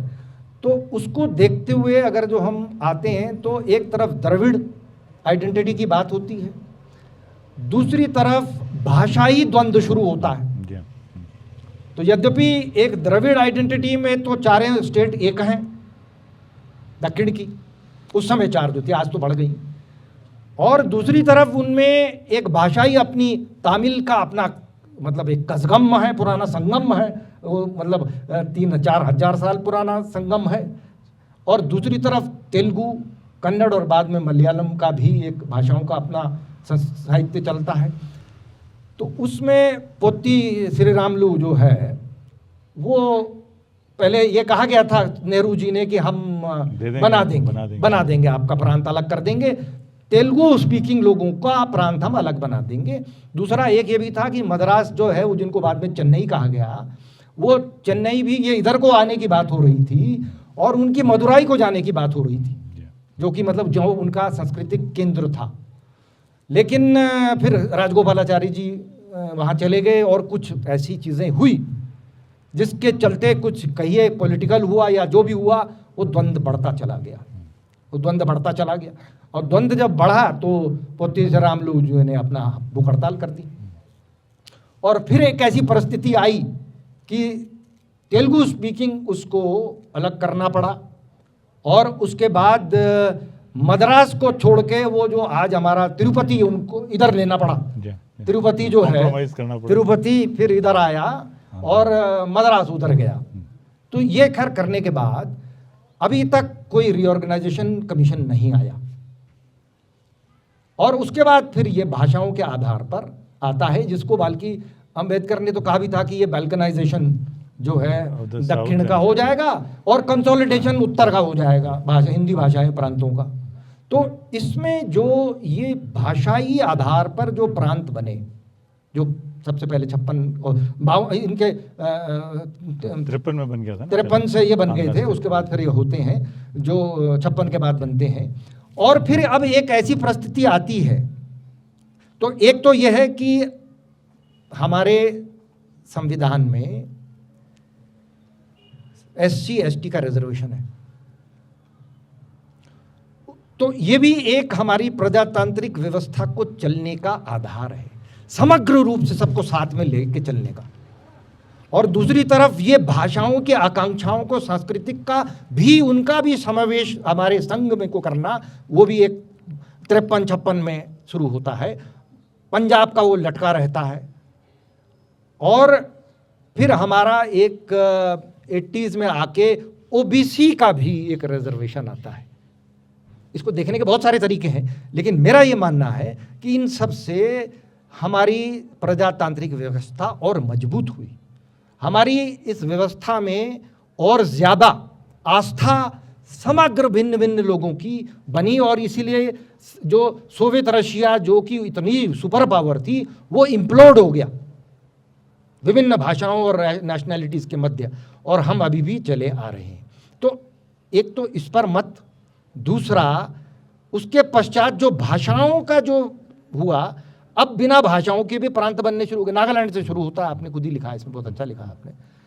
और अब हमारे हिंदी भाषाई प्रांतों का ही अलग वो हो जाता है, तेलुगु भाषाई प्रांत का 2 पार्ट बन जाते हैं। तो इन पर आपका क्या वो है व्यू?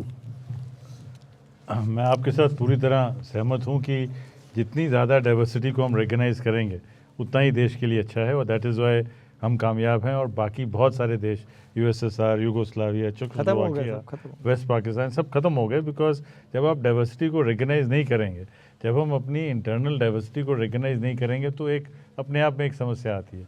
इनफैक्ट मैंने तो आर्गू किया कि अब समय आ गया कि हम एक सेकेंड स्टेट्स रीऑर्गेनाइजेशन कमीशन का भी गठन कर दें, जिसको भी राज्य चाहिए वो लेट हिम, अब जैसे वो अपना एक मेमोरेंडम बनाए, मिथिलांचल को मिथिलांचल चाहिए तो मेमोरेंडम बनाए, क्यों चाहिए, और उसका एक स्पीकिंग ऑर्डर होना चाहिए कि भाई इसलिए आपको मिल सकता है, इसलिए आपको नहीं मिल सकता। उदाहरण के तौर पे अब जैसे बोडोलैंड और गोरखालैंड है, ये अगर डिमांड भी करेंगे कि हमें एक राज्य चाहिए, तो उनको बताया जा सकता है कि भाई जिस एरिया को आप अपना कंटिगुअस कहाँ है उसमें आप है ही नहीं मेजोरिटी में। कंटिगुअस दिखाइए। अब एक ज़माना था जब कूच बिहार जो था या जो बोडोलैंड एरिया था, इसमें बंगालीज कम थे और कोच ज़्यादा थे, कोच बोडो ज़्यादा सेम।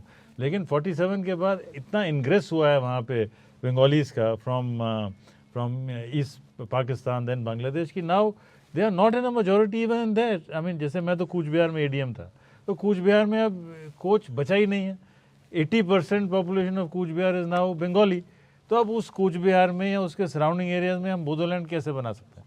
दार्जिलिंग के अंदर इतना इन्फ्लुक्स हो गया है अब बंगाल, मतलब बंगाली स्पीकिंग का, कि उसमें गोरखाज अब मेजोरिटी में है ही नहीं। तो जो एक और जो इसमें मैंने बताने की कोशिश की कि डेमोग्राफी का, इलेक्टरल सिस्टम का हमारे पॉलिटिकल परिवेश पे बहुत ज़्यादा एक इम्पैक्ट होता है, और उसको हमें समझ लेना चाहिए, इससे कतराना नहीं चाहिए, इसको एक्सेप्ट कर लेना चाहिए, ये तो होगा ही। अब आखिरी प्रश्न, उसके बाद फिर मैं अपने देवियों सज्जनों को अपने ऑब्जर्वेशन, प्रश्न, वार्ता जो लेखक से वो हम खोलेंगे। लेखक से मेरा आखिरी प्रश्न है, ये वैसे तो बहुत इसमें ये बहुत अच्छी किताब लिखी है आपने, बहुत सुंदर किताब लिखी है, बड़ी महत्वपूर्ण किताब है। ये मैं इस पे आऊँगा क्योंकि ये प्रसंग हमारा उत्तराखंड का है, उत्तराखंड का इसमें प्रसंग है। 2000 में हमारा उत्तर प्रदेश पुनर्गठन अधिनियम होता है, और इसकी मांग जो है हमारी काफ़ी समय से चली आ रही थी। और जैसा अभी वार्ता में यहाँ आया कि एक समय था कि जब जो टिहरी की जो रियासत थी, वो क्योंकि रियासत थी तो वो पंजाब हिल एजेंसी के अधीन थी, पंजाब हिल एजेंसी के अधीन थी। आप काफ़ी लोगों को यहाँ आश्चर्य होगा। और दूसरी चीज़, उत्तर प्रदेश जो पहले यूनाइटेड प्रोविंसेस थी, उसका जब नाम बदलने के लिए उत्तर प्रदेश फाइनली हुआ, उस पर जो बहस चली उसमें एक नाम उत्तराखंड भी था। मतलब उत्तर प्रदेश का नाम उत्तराखंड भी रखने पर विचार हुआ था। हाँ। और दूसरी चीज़ जो आप अगर जो देखें भौगोलिक दृष्टिकोण से, सांस्कृतिक दृष्टिकोण से बहुत भिन्नताएं यहाँ के क्षेत्र में थी। और अगर जो हम इसके इतिहास को भी देखें, जो अंग्रेज़ों ने अधीन लिया, यूनाइटेड प्रोविंसेस का पार्ट था ना, यूपी का पार्ट था उत्तराखंड, तो 1757 में फ्लासी की बैटल होती है और अवध का एनेक्सेशन या 1851 में होता है इस बीच। और यहां कब आते हैं अंग्रेज? 1815 में, 1815 में। तो एक जो साम्राज्य की गवर्नेंस की कंटिन्यूटी है, सतत जुड़ाव है वहां से, वो बीच में नहीं था। इसीलिए वो रेगुलेशन जो क्या नॉन रेगुलेशन एक्ट एक्ट है ना, उस एक्ट के तहत वो अलग से कमिश्नर को पावर दी जाती थी, क्योंकि सरकार बहुत दूर थी, बहुत दूर, कम्युनिकेशन था हाँ। नहीं। तो ऐसी परिस्थिति में जब भौगोलिक दृष्टिकोण से, सांस्कृतिक दृष्टिकोण से और इतिहास के गवर्नेंस की कनेक्टिविटी भी अगर तुम देख लें उससे अलग था ये, तो सामान्य तौर पर इसको हिमाचल बगल में लगा हुआ है, पहाड़ी राज्य है, सेम भाषा, सेम प्रकार की संस्कृति भी है वहाँ से, और बहुत ज़्यादा उसको खींच लें तो लद्दाख तक, लद्दाख को छोड़ भी दें क्योंकि वो एक अलग परिस्थिति थी। तो ये एक जो हिल स्टेट्स जो पंजाब की थी उनके साथ मिलके एक पहाड़ी प्रांत बन सकता था, हाँ। और ये बात भी हुई थी। इसमें दो चीज़ें बड़ी इंटरेस्टिंग है। उसमें आपने एक जगह लिखा है, मैंने थोड़ा उसको फिर अंग्रेजी में भी पढ़ा, जो आपने पहले मैंने हिंदी में देखा फिर मैंने अंग्रेजी, आपने लिखा है कि जो पूर्व के जो हमारे यहाँ के क्षेत्र के उत्तर प्रदेश के मुख्यमंत्री हुए हैं, जीबी पंत, एच.एन. बहुगुणा, नारायण दत्त तिवारी, दो मेरे प्रश्न हैं। एक तो इस पर जो आपने ये जो लिखा है चार हमारे इन लोगों के लिए, और दूसरा ये है कि जो उत्तराखंड का जो बनना है वो एक तौर से उस तरीके से जैसा आपने लिखा है कि प्रशासनिक दृष्टिकोण से तो तब तक तो इसकी कोई मेरे ख्याल से प्रासंगिकता नहीं दिख रही थी कि ये अपने रेवेन्यू भी क्या देख पाएगा। जैसे जलेबी हम बनाते हैं तो ये देखते हैं भाई क्या अपना ये रेवेन्यू निकाल पाएगा कि नहीं निकाल पाएगा, जितनी इसकी चलाने की क्षमता होगी। दूसरा, भाषाई तौर पर भी अगर जो देखें तो भाषा तो हिंदी, लेकिन यहाँ एक बड़ी कमाल की बात यह है कि यहाँ हिंदी के विद्वान लोग बैठे हुए हैं।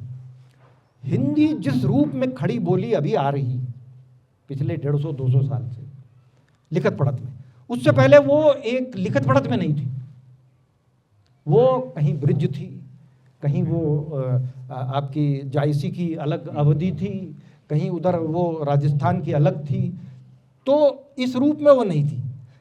यहाँ की जो भाषाएं हैं जिनको अब हम बोली बोल रहे हैं, गढ़वाली, कुमाऊनी, जौनसारी, गढ़वाली में 1315 के बाकायदा शासकीय ऑर्डर्स हैं, ऐसी चंद डायनेस्टी के आदेश, जियोस बोलते हैं जिसे ना, जो आज भी मौजूद हैं वो।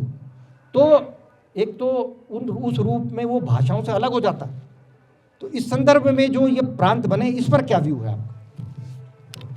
अब मैंने इस पर बहुत ज़्यादा गहन रिसर्च नहीं की है, सो आपकी रिसर्च इस पर मेरे से कहीं ज़्यादा है, so you in a better position to speak about this.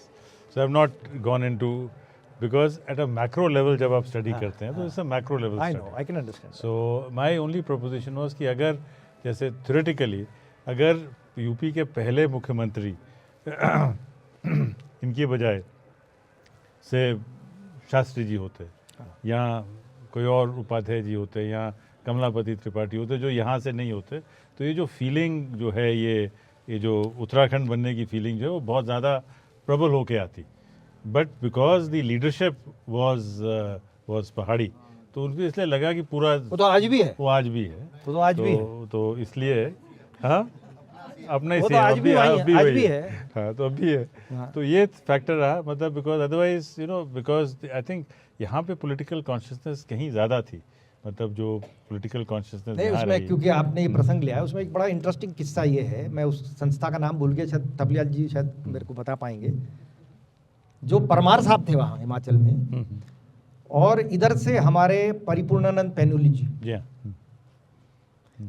वो एक संस्था बनी थी जिसका इलेक्शन हुआ था, उसमें परिपूर्णानंद पैनुली जीत गए इलेक्शन और परमार हार गए। उसके बाद परमार साहब को ये चैलेंज लगा कि अब ये तो मतलब, तो उन्होंने उसको अलग किया, तो ये जो उधर जाना था उधर से भी इधर को किक लगी, अच्छा अच्छा, तो वो अलग राजनीति है, अलग से। परमार साहब नहीं चाहते होंगे कि हाँ, शायद वो इधर yes, इधर yes, बन जाए। So actually see one of the things is कि हमारा जो इतिहास है 47 के बाद में, इसको ग्रैनुलर तौर पे हमने बहुत स्टडी नहीं किया, क्योंकि हमारा जो इतिहास है प्रोफेशनली, क्योंकि हिस्टोरियंस ने जब भी इतिहास लिखा वो किसी सिलेबस के लिए लिखा। ये जो आजकल जो नई किताबें जो आ रही हैं, जो नए हम लोग जो कोशिश कर रहे हैं, this is not written for any syllabus, ये अपने इंटरेस्ट के लिए। तो इसीलिए जो पॉइंट्स आज अनिल ने रेज किए हैं, those open up Vistas for many more questions, many more questions. क्योंकि ये लद्दाख बुद्धिस्ट एसोसिएशन की तो डिमांड थी, ये जो सारे का सारे एरिया वो जो तो कह रहे थे पहले से यूनियन में आना चाह रहे थे, इसमें आना चाह रहे थे, तो ये सब चीज़ें हैं। तो आई थिंक इट्स यू मेरे ख्याल से एक प्रश्न और पूछ लूँ आपकी परमिशन से, फिर हम खोलें इसको, अभी टाइम है और मौसम भी चल रहा है, मतलब बहुत ठंड नहीं हुई है। क्योंकि आप पंजाब से आपने अपना शुरू किया है, मैं आपको ये भी बताना चाह रहा हूँ, वेरी हैप्पी टू नो कि आप बंगाल से हैं और लगभग उसी एरिया से होंगे जहाँ मैं डिस्ट्रिक्ट मजिस्ट्रेट रहा हूँ, क्योंकि मालदा मुर्शिदाबाद भी साथ साथ ही है। तो नहीं, देखिए वेरी नाइस। देखिए बहुत ही बढ़िया, कल जब मैं रतूरीज के इतिहास पढ़ रहा था, तो what a fascinating story about this country, right. कोई कहाँ से कहाँ से साहब। और एक और जो बड़ी मज़ेदार चीज़ है जो आज पॉइंट रेज किया कि हालांकि इंडिया शब्द प्रचलन में नहीं था, लेकिन अंग बंग पंजाब ये सब तो प्रचलन में, I mean these proceed so it's a very interesting story. और एक्चुअली जब हम महाभारत के युद्ध को देखते हैं तो उसमें सबका रेफरेंस है, मतलब जो भी 11 अक्षौनीज जो कौरवों की थी, 7 जो पांडवों की थी, इससे भी पूरा जो गंधार से लेके चोला किंगडम तक सबका एक नज़रिया जो है वो वही राष्ट्र का कॉन्सेप्ट, वही राष्ट्र, वो नेशन स्टेट नहीं है, वो राष्ट्र है, सिविलाइजेशनल स्टेट। यस। तो मेरा आखिरी प्रश्न है ये कि पंजाब में आप रहें और वहाँ आपने स्टडी भी किया है, और पंजाब में जो लिंग्विस्टिक आधार पर जो 1956 में राज्य बने, और पहले तारा सिंह जी के समय से ही, पहले वहाँ पंजाब की एक बात चली आ रही थी मास्टर तारा सिंह जी के सर से ही, तो इसमें जो एक उसमें क्योंकि 1956 में जो स्टेट भाषा के आधार पर बनी, वो पंजाब को भाषाओं के आधार पर प्रांत नहीं बनाया, और उसमें एक वो चला कि जो वहाँ पर एक प्रकार से सर्वे हुआ जिसमें भाषा कौन आदमी पंजाबी है, कौन क्या है, तो ये बात तो सर्वविदित थी कि चाहे वो मोना हो या सरदार हो, वो वहाँ सब पंजाबी बोलते थे, और जिसको हिंदी का एक शब्द, एक वाक्य बोलना ना है, वो भी हिंदी लिखने लगा उसमें कि मेरी भाषा हिंदी है। एक तो ये, दूसरा क्योंकि उसमें हरियाणा हिमाचल का भाग भी था, उसकी वजह से राजनीतिक स्तर पर जो जट सरदार को मेजॉरिटी मिलनी थी, रूलिंग मेजॉरिटी बनाने के लिए, एक सिंपल मेजॉरिटी, वो उससे कुछ कम हो जाता था, और एन केन प्रकीर्ण सरकारें वो गिरती रही, वो गिराती रही, जो भी कहिए उसको आप, और उसका फिर वो फायदा पड़ोस में से उठा के, और फिर वो एक वहाँ आतंकवाद का युग भी आया बाद में, वो अलग कहानी है। तो सवाल ये है कि इसमें जो 1966 तक देर लगी प्रांत बनाने के लिए, भाषा या धर्म के नाम पे, वो कह रहे थे धर्म के नाम पे तो उसको माना नहीं गया, हिंदी प्रांतों को अलग किया गया, तो उस पर थोड़ा सा डालना चाहेंगे। देखिए इसमें तो आज की डेट में रिट्रोस्पेक्टिवली आर्य समाज, RSS, उनका रोल आपने लिखा है, सब एक्सेप्ट करते हैं कि ये नहीं होना चाहिए था। मैं पंजाबी हूँ, मेरी भाषा पंजाबी है, गुजराती हिंदी की भाषा गुजराती है, बंगाली हिंदी की भाषा बंगाली है, तो पंजाबी हिंदी की भाषा, हिंदू की भाषा पंजाबी क्यों नहीं हो, ये एक सवाल था और ये होना भी चाहिए था। लेकिन ये एक बड़ी भारी गलती हुई, और इस गलती का जो खमियाजा है वो आज तक पंजाब इसको भुगत रहा है। From being the most prosperous state of the country, एक ऐसी स्टेट जो मतलब देश को मतलब एक किस्म से देश का क्राउन था, आज उस स्टेट की हालत बहुत ही ख़राब है। मतलब it's in a very bad state. मतलब बड़ा दुख लगता है जब पंजाब जाते हैं। तो ऐसा एक विभाजन भाषा के बेसिस पे वहाँ पे हो गया, और भाषा का और धर्म का भी एक इसमें वो एक ऐसा मतभेद हुआ। हालांकि जो सिखिज़म और हिंदुज़म का तो एक बहुत ही नाती बेटी का रिश्ता, मतलब सबसे बड़ा जो बेटा था वो सरदार बनता था। मेरी ग्रैंड मदर जो हैं उनकी शादी सरदारों में हुई है। मेरे जो कज़न्स उस साइड से हैं वो सब सोडी परिवार से हैं, उसी सोडी परिवार से गुरु गोविंद सिंह जी के परिवार से हैं। लेकिन अब ये ऐसी एक दरार बन गई, और इसको दरार को आगे बढ़ाने में ये हिंदी और पंजाबी अखबारों का बड़ा योगदान रहा है। ये जो वो इधर से पंजाब केसरी और वीर प्रताप, उधर से अकाली पत्रिका और अजीत अखबार, अपनी अपनी ये जो कौन सी जो आज की पोस्ट ट्रूथ की दुनिया की बात कर रहे हैं, पोस्ट ट्रूथ तो तब भी था, मतलब एक ही खबर हो रही है, एक ही खबर को कैसे उसको हिंदी अखबार प्रेजेंट करेगी, कैसे उसको पंजाबी अखबार प्रेजेंट करेगी, एक का खाड़कू, एक का मिलिटेंट, दूसरे का टेररिस्ट, तो ये तो तब से चला आ रहा है। लेकिन जो ऑफिशियल कारण दिया गया था, खाड़कू आपको पता है क्या होता है? खाड़कू मतलब वो जो मतलब उन्होंने ये कहा कि हमको टेररिस्ट मत बोलो, मिलिटेंट हाँ, बोलो, हम और ये खाड़कू हैं। हम खाड़कू हैं। और ये मानना पड़ा अखबारों को, मतलब इवन पंजाब केसरी को। लेकिन एक चीज़ मैं बताना चाहूँगा, वो ये कि 1953 में बीसी रॉय पंजाब आए, बीसी रॉय और श्री कृष्णा अमृतसर कांग्रेस अधिवेशन में आए, और उन्होंने एक चीज़ देखी कि पंजाब में जो शरणार्थी थे, मतलब वो तो they refuse to call themselves refugees, but इनकी रीसेटलमेंट बहुत अच्छी हो गई थी, क्योंकि जो जाट सिख थे उनको लैंड मिल गई, और जो पंजाबी क्षत्रिय जो भी कहें बिजनेस वाले, उनको अपना बिजनेस इस्टेब्लिश करने का अच्छा खासा मौका मिल गया। और पंजाब में 2-3 साल के अंदर कंप्लीट किस्म से देखा, इनफैक्ट पूरा जो हरियाणा आज जो पानीपत, सोनीपत, कुरुक्षेत्र, फरीदाबाद है, all this area was occupied by the Punjabis. Delhi was occupied by Punjabis. Delhi's character changed from being a Muslim caste city, it became a Punjabi city. That was the change that was happening here. लेकिन unfortunately east Bengal से जो लोग आ रहे थे, किसी को यहाँ पीलीभीत भेजा, किसी को वहाँ अंडमान निकोबार आइलैंड भेज दिया, तो बंगाल वालों को बड़ा आपत्ति थी इस बात। बंगाल, पश्चिम बंगाल के नेताओं को। तो उन्होंने एक्चुअली बीसी रॉय और श्री कृष्ण सिन्हा ने एक्चुअली सोचा था कि बंगाल और बिहार का को मिला के एक स्टेट बना दी जाए। अब ये एक बड़ा मज़ेदार एक काउंटर फैक्चुअल है हिस्ट्री का, कि अगर ऐसा हो जाता तो शायद बाइलिंग्विज्म जो है वो एक्सेप्ट हो जाती। नहीं, अभी खाली बचा हुआ है उत्तर प्रदेश, उसका अभी विभाजन नहीं हुआ होगा, मतलब हो जाएगा। नहीं, अभी तो नहीं, अभी फिलहाल तो अभी नहीं होगा, मतलब जब तक उत्तराखंडी वहाँ टॉप पे तब तक नहीं होगा।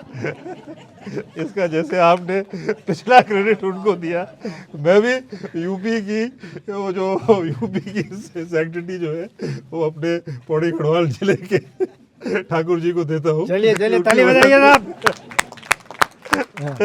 तो बहुत बढ़िया, बहुत अच्छी चर्चा रही। अब मेरा सभी आदरणीय यहाँ देवीय सज्जनों से अनुरोध है, अपने प्रश्न, ऑब्जर्वेशन, कोई भी वार्ता यहाँ कृपया आएंगे। पहले तो थबलियाल जी आप आइएगा, कुछ कह रहे थे आप, कृपया तशरीफ लाइएगा। आपकी किताब को राजकमल ने हिंदी में मेरे ख्याल से सबसे रिप्यूटेड वही है, तो उस हिसाब से भी अनुवादक को और मूल लेखक को बधाई।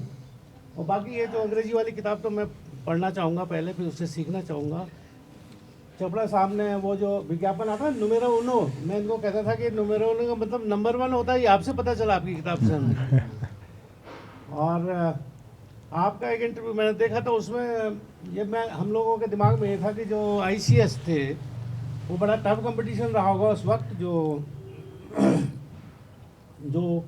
अंग्रेज़ों के इतना बड़े एग्ज़ाम को क्वालिफाई करके आते थे। लेकिन वो BD पांडे साहब की किताब से थोड़ा सा पता चला कि शायद कंपटीशन इतना टफ नहीं था। लेकिन आपने एक इंटरव्यू में साफ कह दिया कि 250 लोगों में से 25, 26, 30 लोग तक सिलेक्ट हो जाते थे। और रयाल साहब कह रहे थे कि उस समय ICS के लिए हैसियत देखी जाती थी। 500, 5000, कितना 5 लाख की आपकी संपत्ति हो। ये हो सकता है कि हो, ऐसे 5 लाख उस वक्त बहुत ज़्यादा होते थे, 36-37 में जब वो बने थे। लेकिन जो 1857 का जो रतूड़ी साहब ने कहा कि जो वो उसके बाद ईस्ट इंडिया कंपनी के बाद जो ब्रिटिश सरकार ने टेक ओवर किया, तो ब्रिटिश सरकार के जो ऑथर ने, जो मैडम ने जिसके फॉरवर्ड लिखे, उस किताब के फॉरवर्ड में हमने जिक्र किया है कि अंग्रेज़ों ने जो 1900 और उसके बाद जो किताबें लिखी हैं, उसमें तो ये विश्लेषण नहीं किया कि पहले के लेखक पहले क्या क्या हुआ था, कैसे कैसे हुआ था, एडमिनिस्ट्रेटर ने क्या क्या किया था। बाद के एडमिनिस्ट्रेटर पहले वाले एडमिनिस्ट्रेटर को क्रिटिसाइज नहीं करते थे। लेकिन वो किताब चूंकि वो रिलेटिवली 20 साल पहले लिखी गई थी, एटकिंसन थे, उसने साफ साफ कहा था कि ये लोग जो है लगभग उसका मतलब ये था कि ये उच्चके टाइप के अधिकारी थे जो मिसबिहेव करते थे, और मतलब इस तरह का था। उसके बाद सीरियस लोग आने शुरू हुए जब, और ICS वगैरह के बाद तो खैर वो तो तब तो आज़ादी का सिलसिला ही शुरू हो गया था। तो ये सब बातें थी, आपके किताब में पढ़ना चाहूँगा अंग्रेजी वाली जो है ख़ास तौर पर। और इससे हमें काफ़ी जानकारी मिलेगी। बहुत बहुत धन्यवाद। फिर कुछ पुस्तकें ऐसी होती हैं जो अपने प्रकटीकरण के बाद एक विस्तृत आयाम स्थापित कर देती हैं, तो पाठकगण के उत्सुकता भरे प्रश्नों को आधार मिल जाता है, इसलिए प्रश्न तो हमेशा ही रहे। ये पुस्तक इतनी अच्छी है, उन्हीं पुस्तकों में से ये पुस्तक है हम भारत के राज्यों के लोग, जिसके लिए आदरणीय चोपड़ा साहब को हार्दिक बधाई। और ऐसी पुस्तक का अनुवाद किया सचिन चौहान ने। क्या बात है, क्या बात है, वाह। कि मेरा भी यही प्रश्न था जिसका के उत्तर मिल गया है कि आपको क्या क्या समस्याएं हैं, कैसे ये पुस्तक के साधारण पुस्तक का पहले तो अनुवाद करते लेकिन आज उत्तर तो सब मिल गया, आप सबको भी हमको भी। लेकिन मैं सचिन चौहान की प्रतिभा के लिए वाकई में बहुत बहुत बहुत कमाल। कि आपने ये हिम्मत किया। कहते हैं बड़ों के सानिध्य में कुछ न कुछ तो हासिल होता ही है, आपने बहुत कुछ हासिल अभी होना है। लेकिन फिर भी एक बात मैं सीधे चोपड़ा साहब से करना चाह रहा हूँ, आदरणीय चोपड़ा साहब से, कि आपने ये जो पुस्तक लिखी है इसमें इतनी सारी टिप्पणियाँ और रेफरेंसेज या सूची सब है, बहुत सारी चीज़ें नक्शे पर हैं, कैसे कैसे आया, बहुत लंबी चर्चा हुई है, आदरणीय रतौड़ी साहब ने किया है। तो इतनी सारी टिप्पणियाँ, ये आधी पुस्तक क्या आधा वो भी वही है, इसकी ऐसी जरूरत क्या पड़ी, जरा इसको स्पष्ट। व्हाट इज सेइंग इज कि व्हाई सो मेनी। नहीं सर, इसके बगैर तो यस यस, इसके बगैर कोई भी नॉन फिक्शन जो पब्लिशर है वो no publisher will publish it. जो एक्चुअली जो एडिटोरियल जो इनके जो कमेंट आते हैं इस पे भी और शास्त्री जी की किताब पे भी वो परेशानी कर देते हैं। और रश्मि को पता है कि इतना मतलब वो माथा ठनक जाता था कि आपने इतना मेहनत कर ली, उसके बाद भी उनके सवाल हैं। क्योंकि नॉन फिक्शन किताब में कोई भी स्टेटमेंट ऐसी नहीं हो सकती जिसके साथ आप कोई लिंक ना इस्टेब्लिश कर सके। Research is like a research paper. So और शुरू में तो बहुत मुश्किल होती थी, लेकिन आजकल वो अवेलेबल है, बहुत कुछ अवेलेबल हो जाता है। और आजकल वो सेविंग करने की भी मैकेनिज्म्स आ गई हैं। जैसे ही आप कोई चीज़ कोट करते हैं तो it is not very difficult, मतलब इतना डिफिकल्ट नहीं है, आगे शायद ज़्यादा मुश्किल होगा। आजकल तो जैसे ही आप टाइप करते हैं, आपने कोई रेफरेंस लिया तो गूगल आपसे पूछ लेता है do you want a reference, तो आप रेफरेंस दे दो तो वो आपको रेफरेंस साथ साथ ही आ जाता है। तो it is become much easier. और दूसरा ये है कि इसके लिए क्रेडिट मैं लाल बहादुर शास्त्री एकेडमी की लाइब्रेरी को भी देना चाहूँगा, वहाँ के लाइब्रेरियन को भी देना चाहूँगा। एक एडवांटेज जो रही है वो ये है कि हर प्रोबेशनर को एक स्टेट पेपर लिखना पड़ता है अपनी स्टेट के बारे में। तो जब हमारे पास इतने सालों से इतने स्टेट पेपर्स जब आते हैं तो उनकी भी जो एक जो कंपाइलेशन है उससे बहुत ज़्यादा एडवांटेज मिल गया मुझे। अगर मैं भारतीय प्रशासनिक सेवा में नहीं होता और अगर इतना एक्सेस सर्वे ऑफ इंडिया के साथ नहीं होता तो ये किताब लिखना आसान नहीं है। It is, I would say, thanks to Dehradun, thanks to survey of India and thanks to Mussoorie academy that this book is possible तो होती, लेकिन it would have taken double the time, 3 times the time. Most extraordinary book. दो विषय इसमें से निकल के आए, मैं थोड़ा सा उसमें, एक तो यहाँ सर्वे ऑफ इंडिया है, ये मतलब बड़ी कमाल की बात है कि जो मॉडर्न टोपोग्राफिकल आधुनिक जो नक्शे हैं ये अंग्रेज ने बनाने शुरू करे। जैसे पता ना ट्रिग्नोमेट्री से बनाते थे वो, 2 स्थान मालूम है, एक मालूम हो जाएगा। हाँ, तो उन्होंने सबसे पहले जब यहाँ किया तो जो स्ट्रेटेजिक जो सामरिक दृष्टिकोण से सोचता है वो सबसे पहले नक्शे बनाता है। हाँ, तो नक्शे बनाता है और हमारे क्षेत्र कहाँ तक है वो नक्शा ही तो तय करेगा।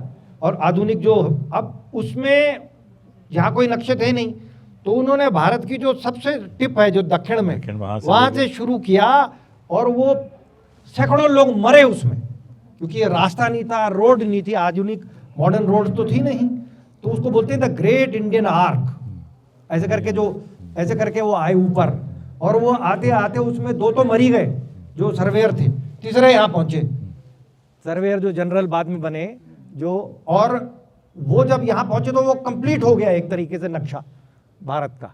और यहाँ देहरादून आके, और पहले मसूरी में भी उनका सर्वे है, यहीं वो सर्वे फिर बन गया। सभागार को मैं प्रणाम निवेदित करती हूँ। बहुत ही सुंदर चर्चा हुई और बहुत ही खूबसूरत और बहुत ही सारगर्भित ये पुस्तक है। और सभी लोग यहाँ पे विद्वजन बैठे हैं, अभी जैसे मैकमोहन लाइन के बारे में, और जो स्टेट को जो हमारे जो सरदार वल्लभ भाई पटेल जो थे हमारे आदरणीय, उनको कितनी परेशानियाँ आई होंगी, सारे जो स्टेट्स हैं उनको कंपोजिट करने में, एक पुस्तक को लिखने में जितनी परेशानियाँ सर आपको हुई होंगी। तो बहरहाल उस पर ना जाते हुए मेरे मन में कुछ, ये पुस्तक जो है मैं आदरणीय सचिन जी और आदरणीय चोपड़ा सर और आदरणीय रतूड़ी सर जी को मैं तहे दिल से धन्यवाद देना चाहती हूँ कि इतनी सुंदर चर्चा और गहन हमारा जो ज्ञानवर्धन हुआ है उसके लिए मैं आभार।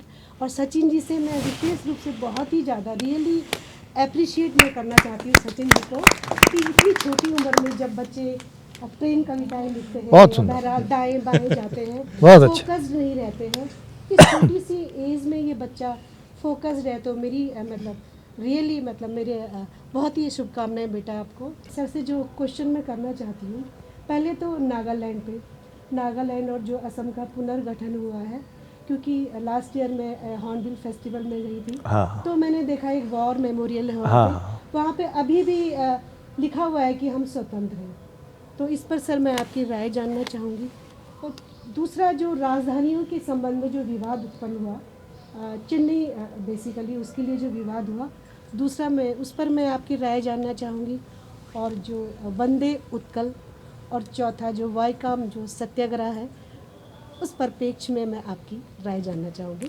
अब देखिए, मोस्ट इम्पॉर्टेंट चीज़ ये है कि एक ऐसा ग्रुप जो बिल्कुल अपने आप को भारत से अलग मानता, दस्तखत कर गया, वो ग्रुप, उसका एक मेजॉरिटी हिस्सा जो है वो हिंदुस्तान के अंदर शामिल हो रहा है। वहाँ पे नेशनल एंथम हो रहा है, वहाँ पे हर 26 जनवरी मनाई जा रही है, 15 अगस्त मनाई जा रही है। हालांकि मैं उसको भूल चुकी हूँ। नहीं, वो प्रीवी पर्स का वो टर्म था, इट वाज अ प्रिविलेज,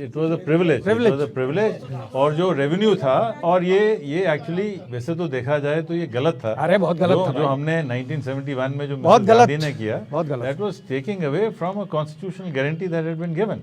और अगर आप जस्टिस हिदायतुल्लाह की जब पूरी जजमेंट पढ़ेंगे तो उस जजमेंट में आप देखेंगे कि पूरा लग रहा है कि वो महाराजाओं के हक में है, लेकिन फिर वो वाइस प्रेसिडेंट बनने के चक्कर में शायद इसका मैं एक मिनट ये जो खत्म हुआ उसका थोड़ा सा मैं उसका अर्थ देखिए क्या है।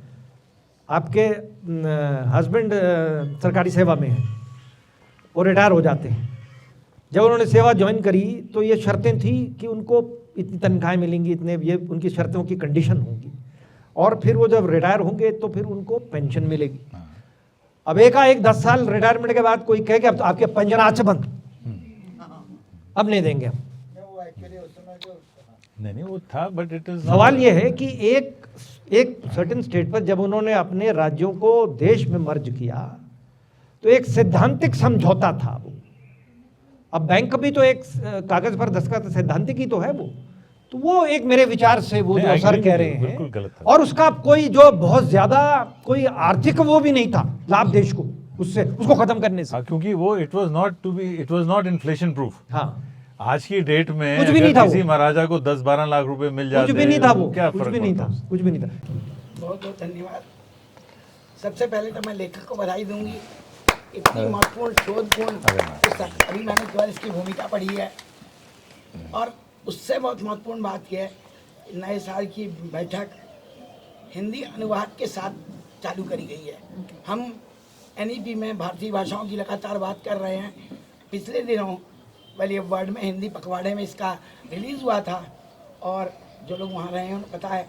और महत्वपूर्ण बात यह थी, सर्वेयर जनरल चीफ गेस्ट थे, जिनके हमारे आदरणीय लेखक गुरु रहे थे।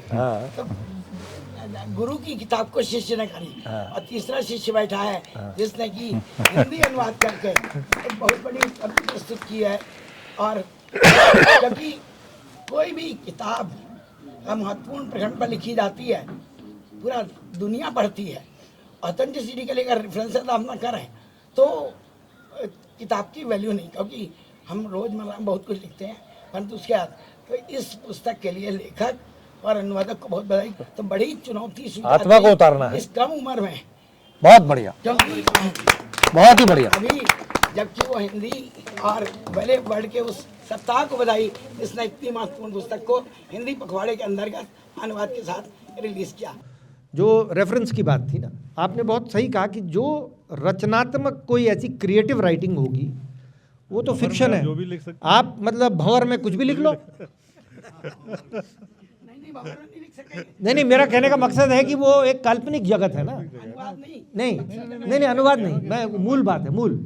और जो आप किसी भारत के इतिहास, राजनीति, समाज शास्त्र, उसकी कॉन्स्टिट्यूशन की, उनकी जो बातें और जो इतिहास में हुआ, पार्टीज, पॉलिटिकल डेवलपमेंट्स, उनके बारे में लिख रहे हो, आपने कहीं वो गलत लिखा या उसको थोड़ा सा ट्विस्ट हो गया, वो गलती से ही चाहे, तो प्रशासक की तो खटखड़ी हो जाएगी, तो वो नहीं छापेगा।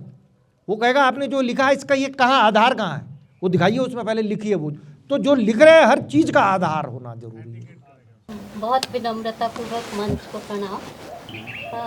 मैम ने मेरा नाम लिया कि किरण करती, तो किरण ने किया है इनका अनुवाद इस पुस्तक का। और ये राजकमल की दूसरी पुस्तक है जो संजीव जी की छपी है, उनकी एक 10,000 करोड़ से आगे, उसका अनुवाद राजकमल ने ही राधा कृष्ण के से छापा। जो इनकी ओरिजिनल पुस्तक थी वो 10,000 करोड़, और वो यहाँ के इंडस्ट्रियल डेवलपमेंट से संबंधित डायरी है, वो भी पठनीय है। और ये पुस्तक मैं कहना चाहूँगी, मैंने पॉलिटिकल साइंस पढ़ाया मोर देन 4 डिकेड्स, उसके बाद भी इस पुस्तक में मुझे ऐसी जानकारियाँ मिली जो हम नहीं जानते थे। ये मेरा एक ईमानदारी का स्वीकृति है। और मैं ये भी कहती हूँ कि ज्ञानलोक में हमारे फॉर्मेटिव ईयर्स ज्ञानलोक में बीते। जब डॉक्टर भगवत चरण उपाध्याय उपन्यास लिख रहे थे, कालिदास मिस्टर जैन के घर में रह रहे थे, और हम प्रतिदिन उनसे उनका जो उस दिन लिखते थे वो सुनने के लिए जाते थे। तो वो एक अद्भुत जगह थी, और वो ज्ञानलोक एक अच्छी जगह पर पहुँच गया। ज्ञानलोक का आपने जिक्र किया, उससे मुझे खुशी मिली।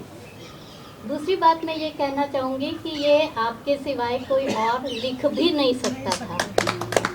इस पुस्तक को अगर कोई पॉलिटिकल साइंटिस्ट या इकोनॉमिस्ट चाहे तो वो लिख भी नहीं सकता, क्योंकि इस पुस्तक में अगर आप जो पूर्व वाक जो कहते हैं, अगर उसी को देखें, न जाने कितने व्यक्तियों को आपने कृतज्ञता प्रकट की है, तो आपकी कृतज्ञता के भाव को भी नमन। बहुत रोचक चर्चा। और इससे पहले कि मैं राधा जी को धन्यवाद ज्ञापन के लिए आमंत्रित करूं, मैं आपसे अनुरोध करूंगा कि लेखक के लिए एक बार ज़रा ज़ोर से ताली बजा दीजिए कृपया। और बहुत सुंदर पुस्तक लिखने के लिए, बहुत गहन विषय पे, और हमारे युवा अनुवादक के लिए भी ज़रा आदरणीय तो हमारे सचिन जी हैं, इनके लिए भी बहुत ही रोचक चर्चा हुई। और अभी हम लोग 1 घंटे और चर्चा कर सकते हैं, लेकिन अब शीतकाल का समय है। वैसे आज बहुत ज़्यादा सूर्यदेव की मेहरबानी रही। हम लोग बहुत चिंतित थे कि बारिश ना हो जाए, लेकिन बहुत अच्छे मौसम में ये फुलवारी में चर्चा हुई। और मैं बहुत बहुत बधाई देना चाहती हूँ लेखक चोपड़ा जी को, अनुवादक सचिन जी को, और डिस्कसेंट अनिल जी को। तीनों ने बहुत ही रोचक चर्चा यहाँ पर कराई। आपने बहुत अच्छे सवाल पूछे और आप लोगों ने बहुत ही अच्छे जवाब दिए। तो मैं आई एम श्योर कि सारा ऑडियंस को भी बहुत मज़ा आया। और आप सब लोग इतने शीत के मौसम में यहाँ आए, आप सबको बहुत बहुत हार्दिक धन्यवाद। और ये पहली चर्चा इस वर्ष की है, और मुझे उम्मीद है आगे ऐसे ही फुलवारी में चर्चा के दौर चलते रहेंगे। सबको बहुत बहुत धन्यवाद, हार्दिक अभिनंदन। जय भारत, जय उत्तराखंड।